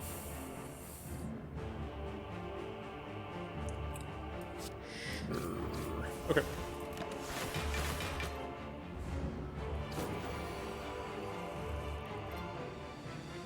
I'll just skip all these for energy. Pressing end turn in the Awakened One fight.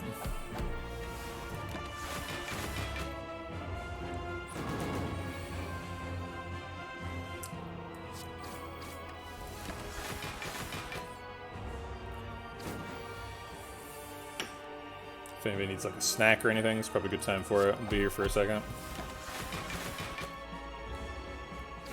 He's like regenerating as fast as we're doing damage.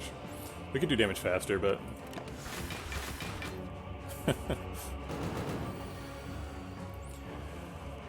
Alright, Streamline's good damage.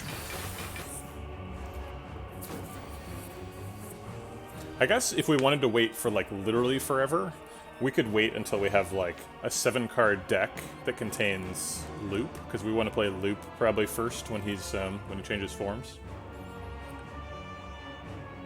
But I don't really want to wait literally forever. Just like figuratively forever.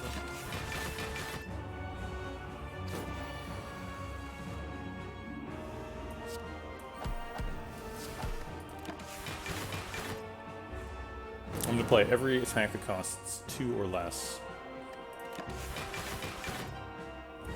I think he's actually gaining health. We're like not killing him. Maybe this algorithm is not aggressive enough. Maybe we need to play like 1 mana skims or something.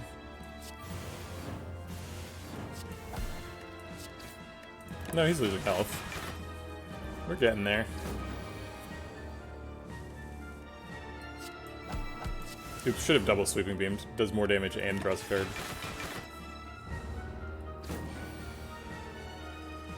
card. Is the reason for waiting here just to have enough energy that you can guarantee a win? Yeah, that's one of the reasons. The main reason is we don't want to disrupt these frost orbs that are guaranteeing me block, so it's very, very non-dangerous, this approach. Because he doesn't scale up if we don't play any powers. Alright, looks like we're pulling into the end here.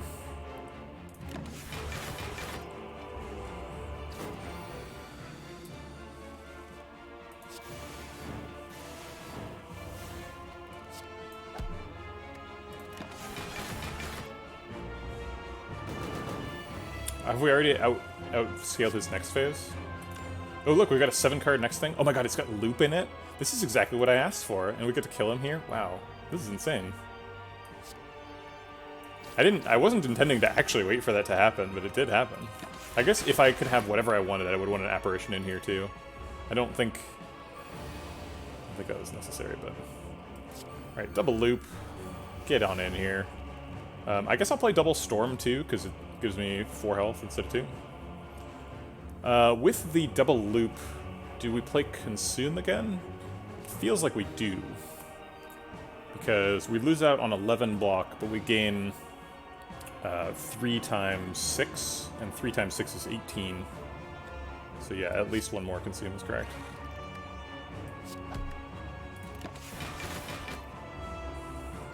Is he less scaled? So we're still outscaling him? Yeah, you're right, because 60 is not even close. Especially with the loop in the mix. Cool. So we'll just keep pecking away on him.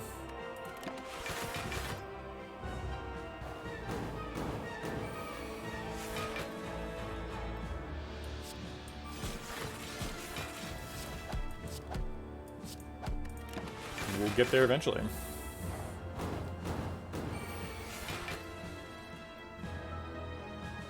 If we play Double Storm, we get a Lightning Orb. Does that disrupt us? So we end up getting 14 times 6. That seems like enough. 14 times 6 is more than 60.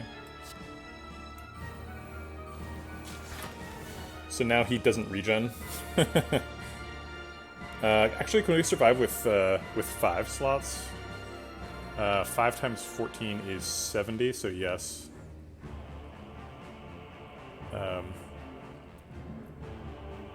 So I'll go ahead and toss a zap in there, and now we can literally press end turn and he dies.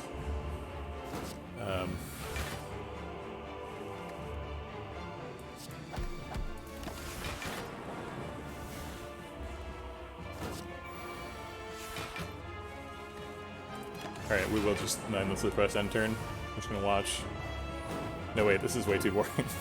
I'm already bored. 1 turn in, I'm like, no, I can't take it. Can we do more damage, please? It's kind of fun just to like assert dominance on Awakened One, because he's definitely like killed me a bunch of times. It's like, oh, you don't like powers, huh? What about these powers? How do you like those apples, Awakened One? We don't really need to be drawing apparitions anymore.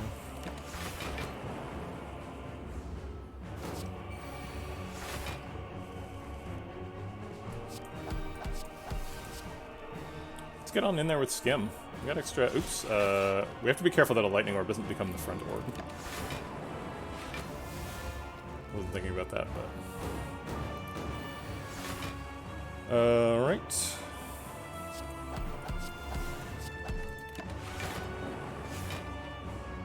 Oh man, 2 health away. If only there was some way to do 1 damage. Okay. Alright. Very, very low high score. We dodged a lot of elites in that first 3 acts.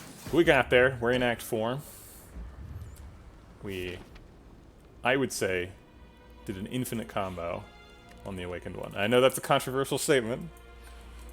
The word infinite is already making people's blood boil. But wait, you say. You have to press end turn. I know. Runic Capacitor seems great. since we don't have creative AI, and we're very limited by how many orb slots we get. Runic Capacitor seems amazing. We also have 875 gold, so no need to think too carefully. Purity's fairly good in the heart fight. And by fairly good, I mean sometimes decent. Probably are going to try and carry a weak pot to the heart fight.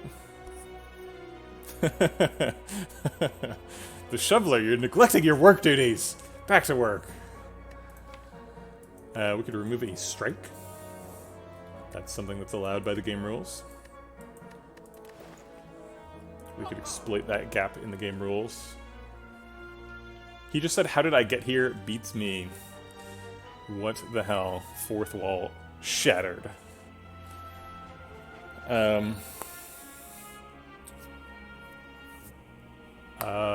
Darkness, Turbo, Storm, I think are all bad. Apotheosis is unnecessary. We don't really do any... I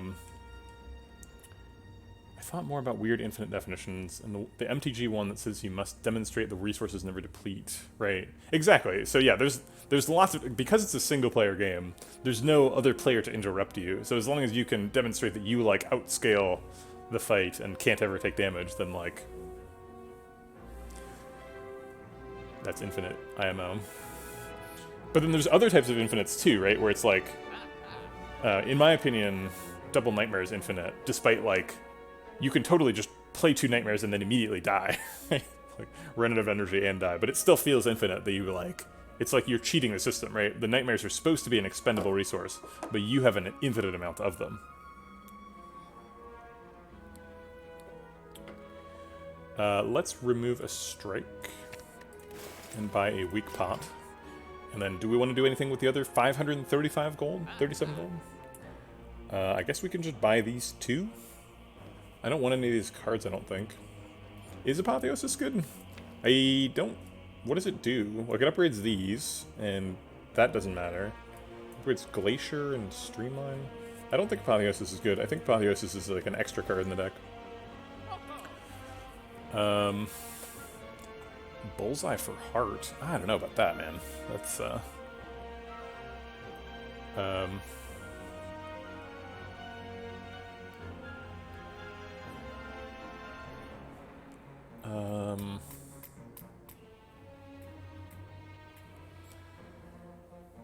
do we take Purity? We have a bunch of card draw. We got like Skim. Sometimes we play like double Skim. Cool-headed, double cool-headed, draws 4 cards. So we can end up with a huge hand. And maybe we can draw like the Wound and the Burn at the same time. Or like multiple burns from the Spire Elite fight. But the problem with Purity is you have to draw Purity 2, and a lot of times you don't want to. So I think I'm not gonna draw it, but yeah. See, the Shoveler, you've got a, yeah, whatever. I don't want to talk about infinites anymore. I've talked so much about infinites. Okay. We have all reached an understanding, and therefore we can be at peace. I'm just going to buy these because it's fun to buy relics. They make a little flash animation. They go into my relic bar. They don't do anything, but flash, relic. Alright. On to Act 4 stuff.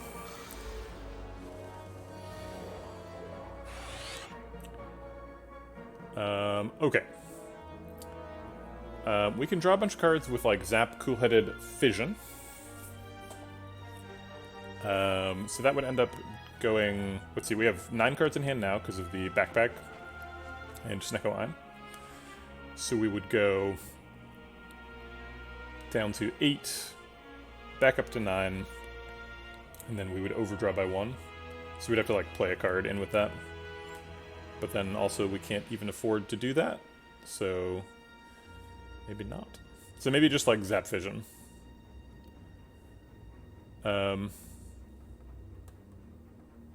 I've done Double Nightmare with Tungsten Rod and Wraith Form against the Heart. I didn't make an attempt at like sandbagging the heart to see how much it scales, but I think it just gets 10 strength every cycle. But I was immune to damage. I think I had poison ticking though, so I don't think I could. It goes to 52 per cycle. What's the point of going to 52 per cycle? That's just silly.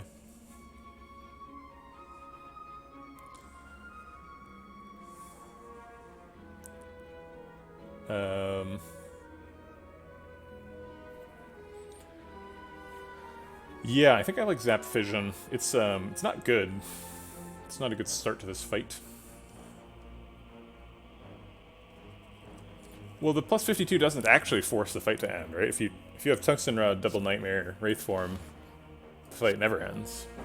You just fight forever. Alright, we do get a turn 1 Echo Form. Tungsten Rod and Intangible Beat of Death too. So I think we play Echo Form and Apparition here. Alright.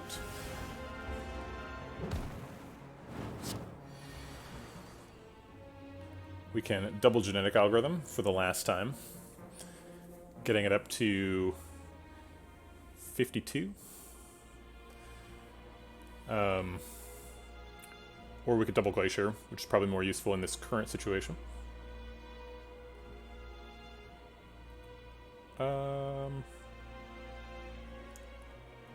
Yeah, I guess blocking for 49 and 52 are pretty much the same thing, so I'm going to double Glacier.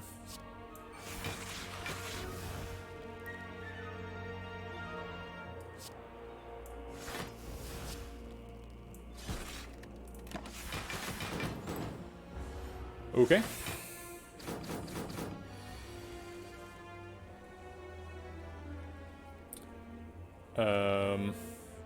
Did you say you're browsing YouTube?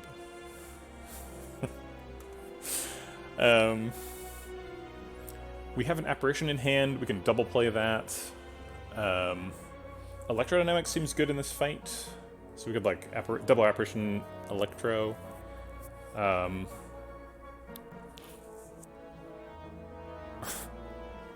Transparent restrooms? What the fuck? Japan.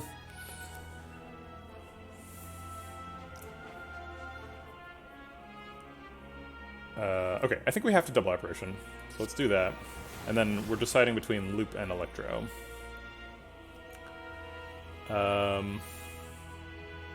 Let's play Electro. Well, wait, no, let's play Loop. We need to get our block thing set up before we try and kill them. Wait a minute, but we're not doubling this power, because we just doubled our Apparition. And it's important to play double Loop if we can. So let's play Electro. Because we don't care if that one's doubled.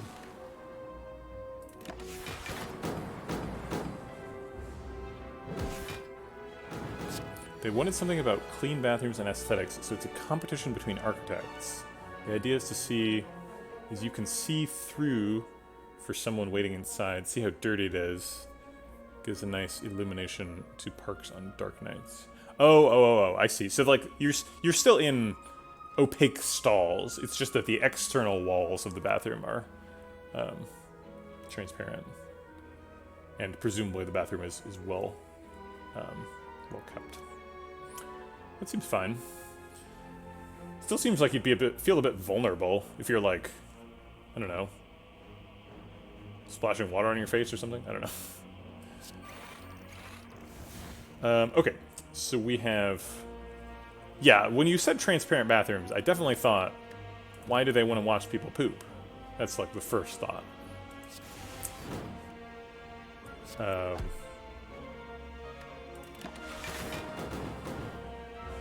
Ew. Good morning, B-Mod. We need to draw an Apparition this turn, because they are doing too much damage to me. We can do that with either double Cool-Headed or double Skim. Seems like double Cool-Headed blocks for more while it is drawing, and it costs less. So let's do that one.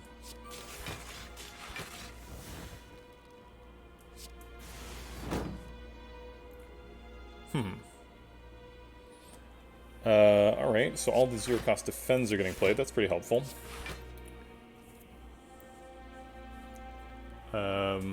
I guess Cold Snap Streamline additionally?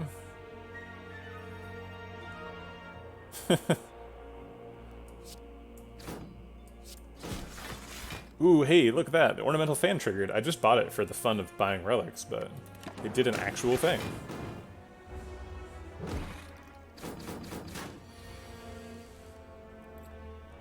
Totally calculated, 100% knew I was blocking out exactly that turn. There's no doubt in my mind.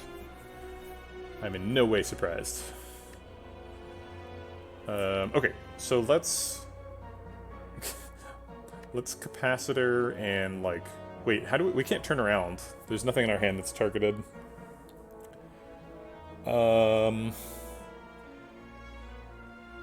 So we have to block for a bunch. So maybe we just start with Reinforced Body. Maybe Reinforced Body for 8 is the only way. Blocks for 72. Plus the 21. 72 plus 21 is 93. They are attacking for 76, so that's plenty.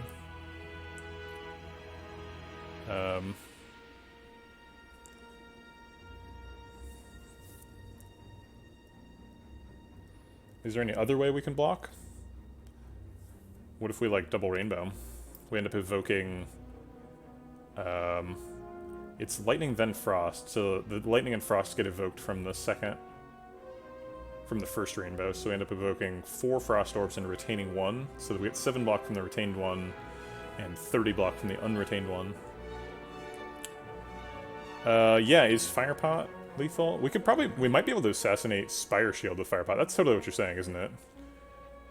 So we'd hit the Dark Orb from the first one. We'd get 2 Lightning Orbs evoked.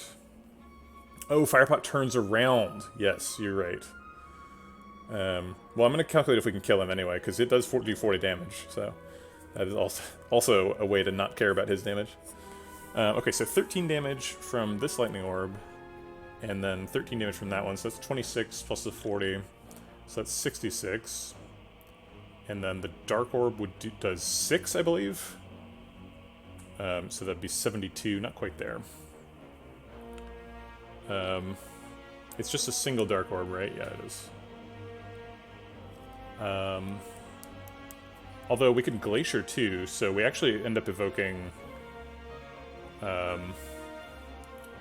the Dark Orb and the Lightning Orb from the... So we end up evoking the Lightning Orb from the second one and the Dark Orb from the first one.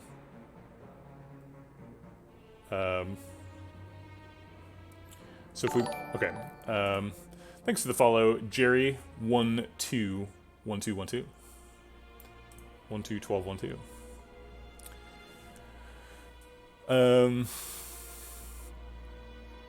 Yeah, this turn did get complicated. Okay, so if we double Rainbow, what happens? We evoke 3 Lightning Orbs. This one, the first one from this Rainbow, and the second one from this Rainbow, assuming we're Glacier. So that is 13 AoE damage 3 times, so that's 39.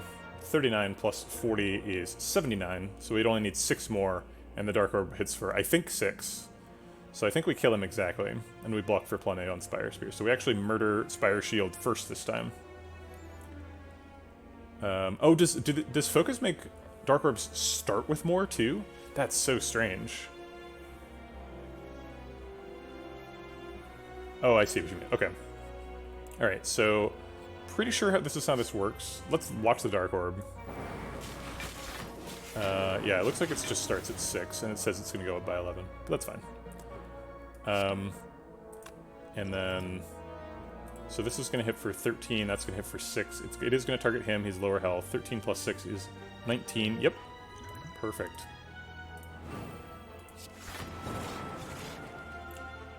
Alright.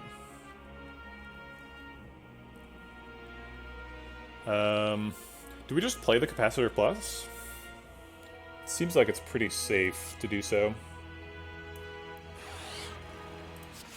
Okay.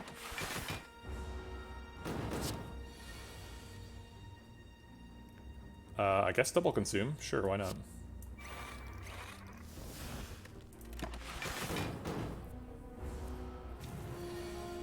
Yeah, we are guaranteed a potion from this, so something will happen. We are blocking for 13 times 3, and he's attacking for 14 times 4, so we should be taking 3 plus 14 damage, which is 17. We could double skim and look for some more frost orbs or something, or we can just double apparition. And then try to draw some zero cost stuff. Okay. Sure. Eventually we'll get a dual cast and that'll kill him. I guess I'll play double loop, that's fun. Puts us to full. We can save the free energy until the next fight. There's the dual cast. Okay. Oh, is double storm lethal? I believe it. Art of War. Interesting. I think that's usually triggering. Double weak pot. Okay. So get to. Oh my god! Ah! What? Wow, I've literally been looking for this the entire game. And we found it. Yeah, we did want that lethal.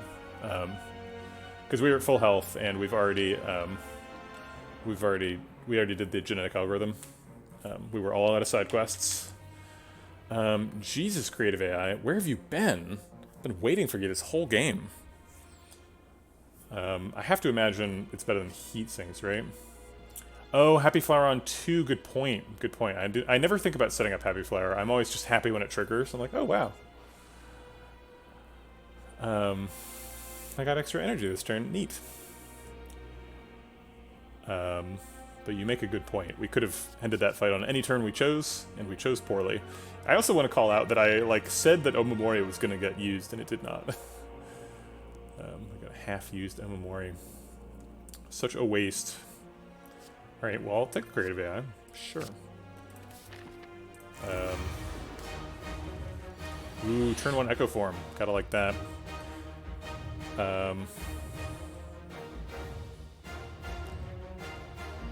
You've hit the point where you really like to maximize things. I like to get floor 1 Meow feed on Jawworm.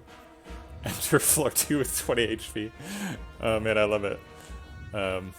That's great. Okay, so I play D&D. I don't know how many other people play D&D. This may be total gibberish to you. But I play D&D and I DM.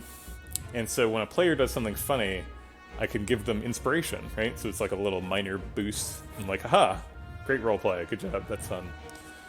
And I wish that I could give the shoveler inspiration for that funny Slay the Spire anecdote. But I cannot, because this is real life, and there's no inspiration mechanic. I can't give you advantage on your next check, the shoveler. But just pretend. Pretend you have advantage on your next check, okay? Pretend for me. So kind of a weird relationship between Beat of the Heart and Bird-Faced Urn here, where it's like, we can play Zap, take 2 damage, and then play Echo Form, and heal the 2 damage, and then take 2 more damage, and then play, like, Electro, and do the same thing.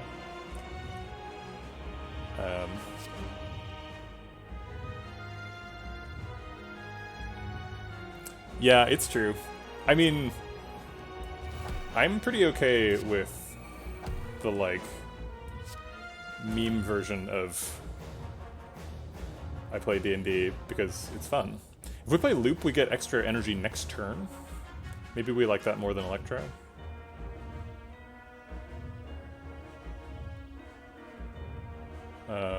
Also, I'm just going to use both weak bots. I just don't even care. Heart, you're going to be weak forever. Yeah, Storm first was probably better. I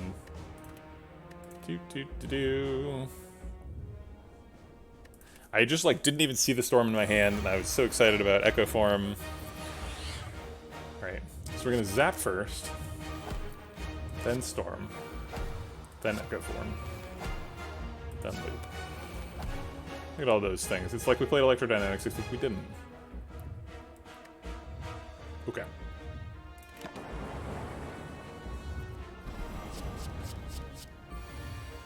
I also forgot to play the weak potions, but that's fine because we just played them now. Okay. Double capacitor gives me a bunch of orb slots. That seems important. Actually, no, because I currently have 6 orb slots, so if I played it twice, I would only get 4 more. Defend before last power. Yep, that's fair. Yep, everybody's correct. Double apparition seems good, though. Here's the thing. What if we don't play capacitor this turn? What if we, the first shuffle, we play double consume, and then the second shuffle we play capacitor, double capacitor, and get, like, full value out of it? I think we're definitely playing double apparition. Should we play defend first?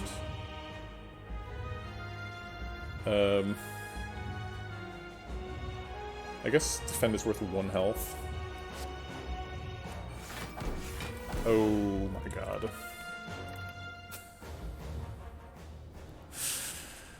You guys. You guys. Okay. Alright, so we're doing all this stuff. We're doing the zero-cost defend thing that somebody recommended. I am tired. I've been streaming for a long time. This is...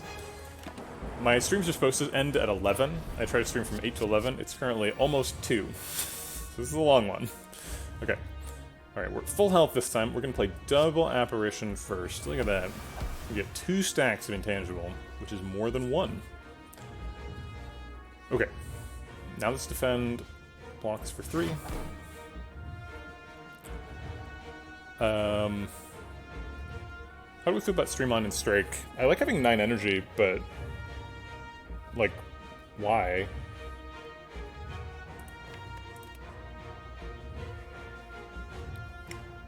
Oh, we almost forgot to weak pot him. I guess we can just weak pot him next turn to get the weak down before the, before he gets an artifact charge. We do have to get damage eventually. But if we save the energy, we could potentially, like, have a big turn with skim and stuff. Maybe we save the energy for eventual reinforced body? I don't know, it's just, like, if we save 9 energy, we're getting, like, 6 energy from this plasma orb at the beginning of next turn, in addition to our 3 natural energy. So we end up with, like, 15 energy next turn. And we get Art of War triggering, so we get 16 energy. Hard to imagine spending 16 energy. But I guess let's see.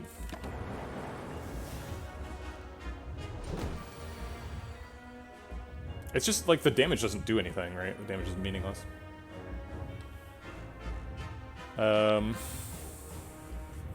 We can play double apparition and then reinforced body. Do we want to play double apparition? I think we just don't. Yeah, I think we just play, like, double leap here and try and save apparitions. We want intangible only on the turns when he's attacking. So since it's wearing off, yeah, I think double leap slime as well. The slime is definitely getting played. There's no reason to play reinforced body. There's no reason to play dual cast. Yeah. Calipers would be nice. It showed up at a shop. It tried. Alright, so here's the double consume. We're not intangible, so it does cost us 4 health. But I think it's still pretty good. We'll auto shields to block beat damage, and fission for a bunch of cards. Let's see, we're gonna draw 4 of these. Creative AI would be nice. Glacier would be nice. Yeah, there's a lot of good stuff here. 4 cards does not overdraw us. There's the creative AI. I think we need that. Should get us more orb slots. Maybe we're supposed to double play the creative AI. That's a good point. We do need to pop 4 artifact. Thank you for the call out. Double pop. Yeah, 1 creative is probably enough. We still have Art of War up, so we shouldn't play the Strike unless we have hand size problems for Skim, but I don't think we do. We have 3, 6, 7 cards, so we can draw 4 safely. It also prevents the burn from being shuffled, which is nice. We don't play any of the rest of these cards, right? Sweeping Beam draws a card, but it costs enough. Also, if we draw a card, at this point it could be Capacitor, and we need to double play Capacitor, I think, the next time.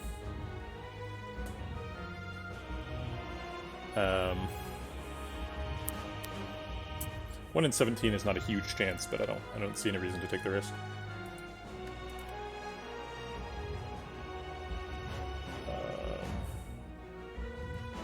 We do have 15 energy, and we're generating... Oh, we're not generating tons anymore, because we lost our Plasma Orb. So this 15 energy is all we get for the fight, basically. So let's hold on to it.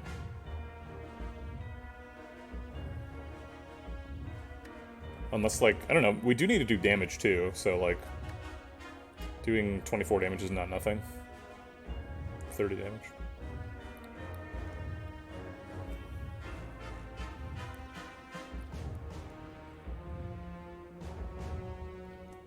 Three energy, 30 damage, draw a card. Are these cards better than the cards in hand? They are better by a lot. Yeah, 4 energy if you count the Art of War. That's fair.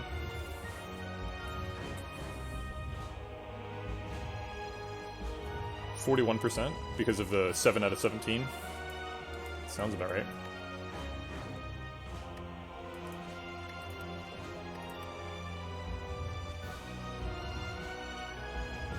We're just gonna enter.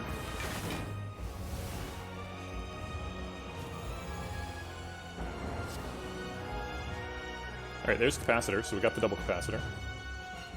Gotta play that first. Okay. We still have to block for 45 numbers. Yeah, that was really good luck. You think static discharge is pretty nice? I mean, we're not planning on taking damage though, right? I think we're just gonna like Glacier Cool-Headed, which blocks out.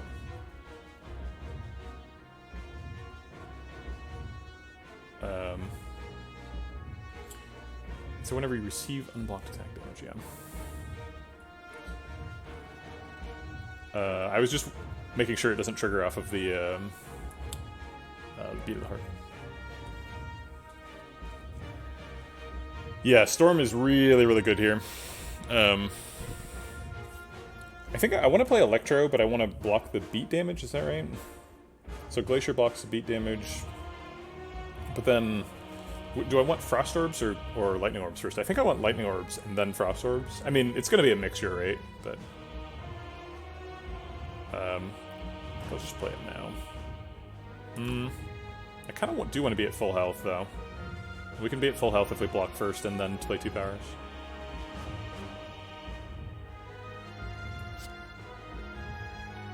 What do we want as the front orb? That's a good question.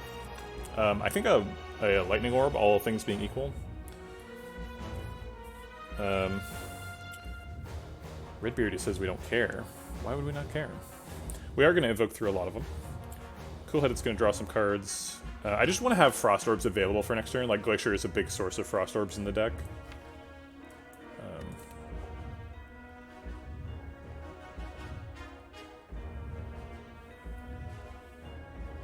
Alright, I'm going to do this first to be at full.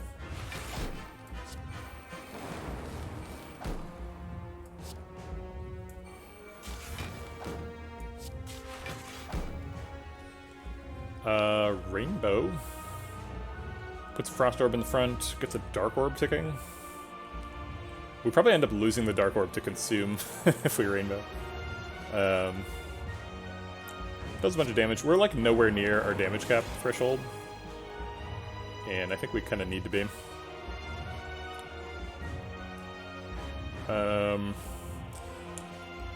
Do we zap? Gets an extra Lightning Orb. Okay, so we're doing 9 times 6 currently, so that's 54. Yeah, I think we zap. He's blocking for 16, so we're blocked out. You say don't zap. There's a Cold Snap there. An apparition. Genetic algorithm. We got stuff.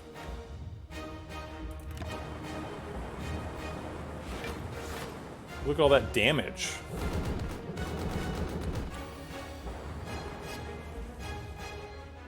Bioscog seems like... It seems like we're ending the fight in like 3-ish turns. Oh no, Shoveler! No!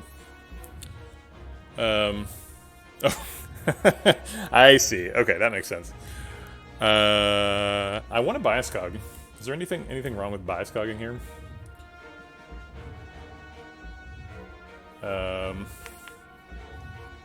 Do we like get damage caps without it? Maybe we don't need Bioscog. No, I think we need the help. Okay. Let's double Bioscog. And then... Is it genetic algorithm consume? I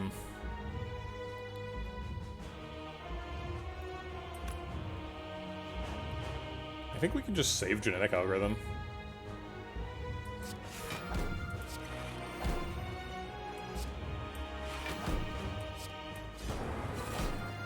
So this blocks for like 57. Yeah, that's plenty. And we almost got a damage cap perfectly. We had 11 health left. Why genetic over leap? Well, wait, I did leap though, so I don't know. I don't know what your question means. Double Echo Form seems amazing.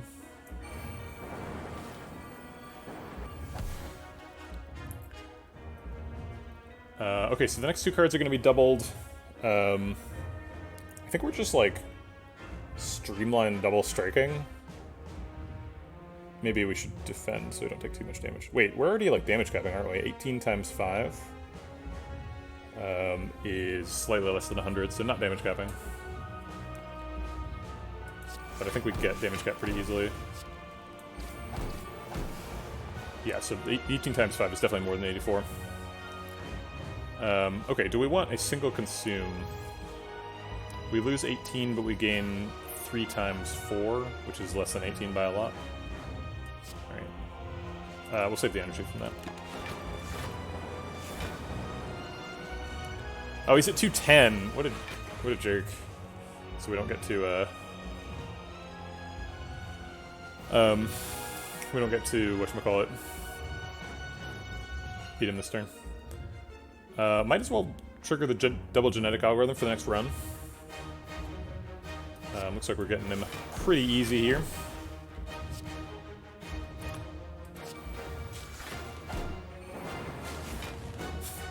Everybody's got opinions on what they want doubled now, huh?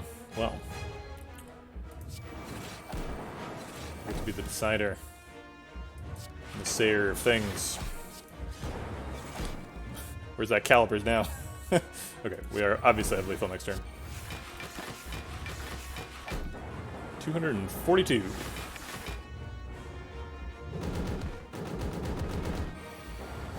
Loop gets the kill. Okay, cool. That's a fun one. We don't have any fairies to free. Let's look at the deck before the UI takes it away. It was basically just an Echo Form deck.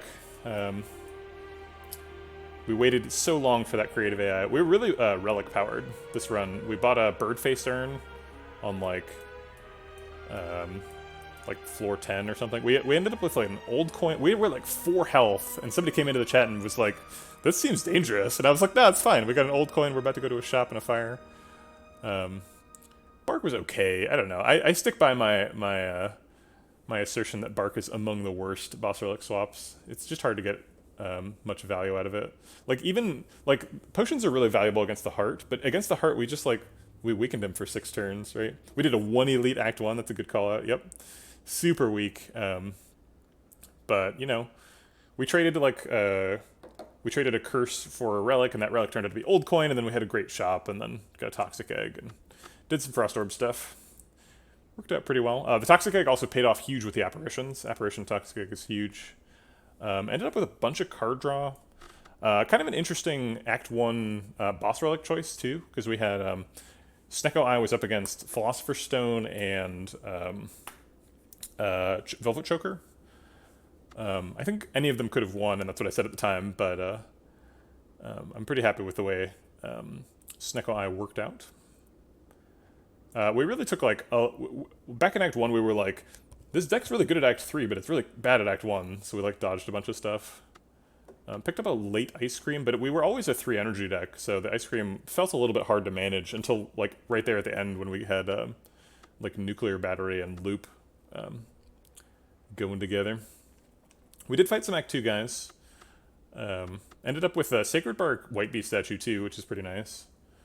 Only half used our Omamori. We had a shot at getting a Curse Key, but took Nuclear Battery instead. We really needed the energy from the Act 2 option. And it was Nuclear Battery versus Calling Bell, and what was the other one? The other one was an Energy Relic. I don't remember what it was. It must have been bad for me to not take it. Oh, it was Crown, yeah. Yep. So that Crown would have prevented us from getting the Creative AI.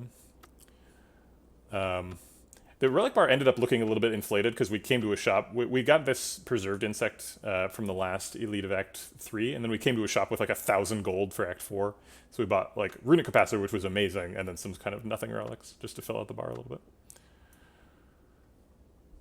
That was fun.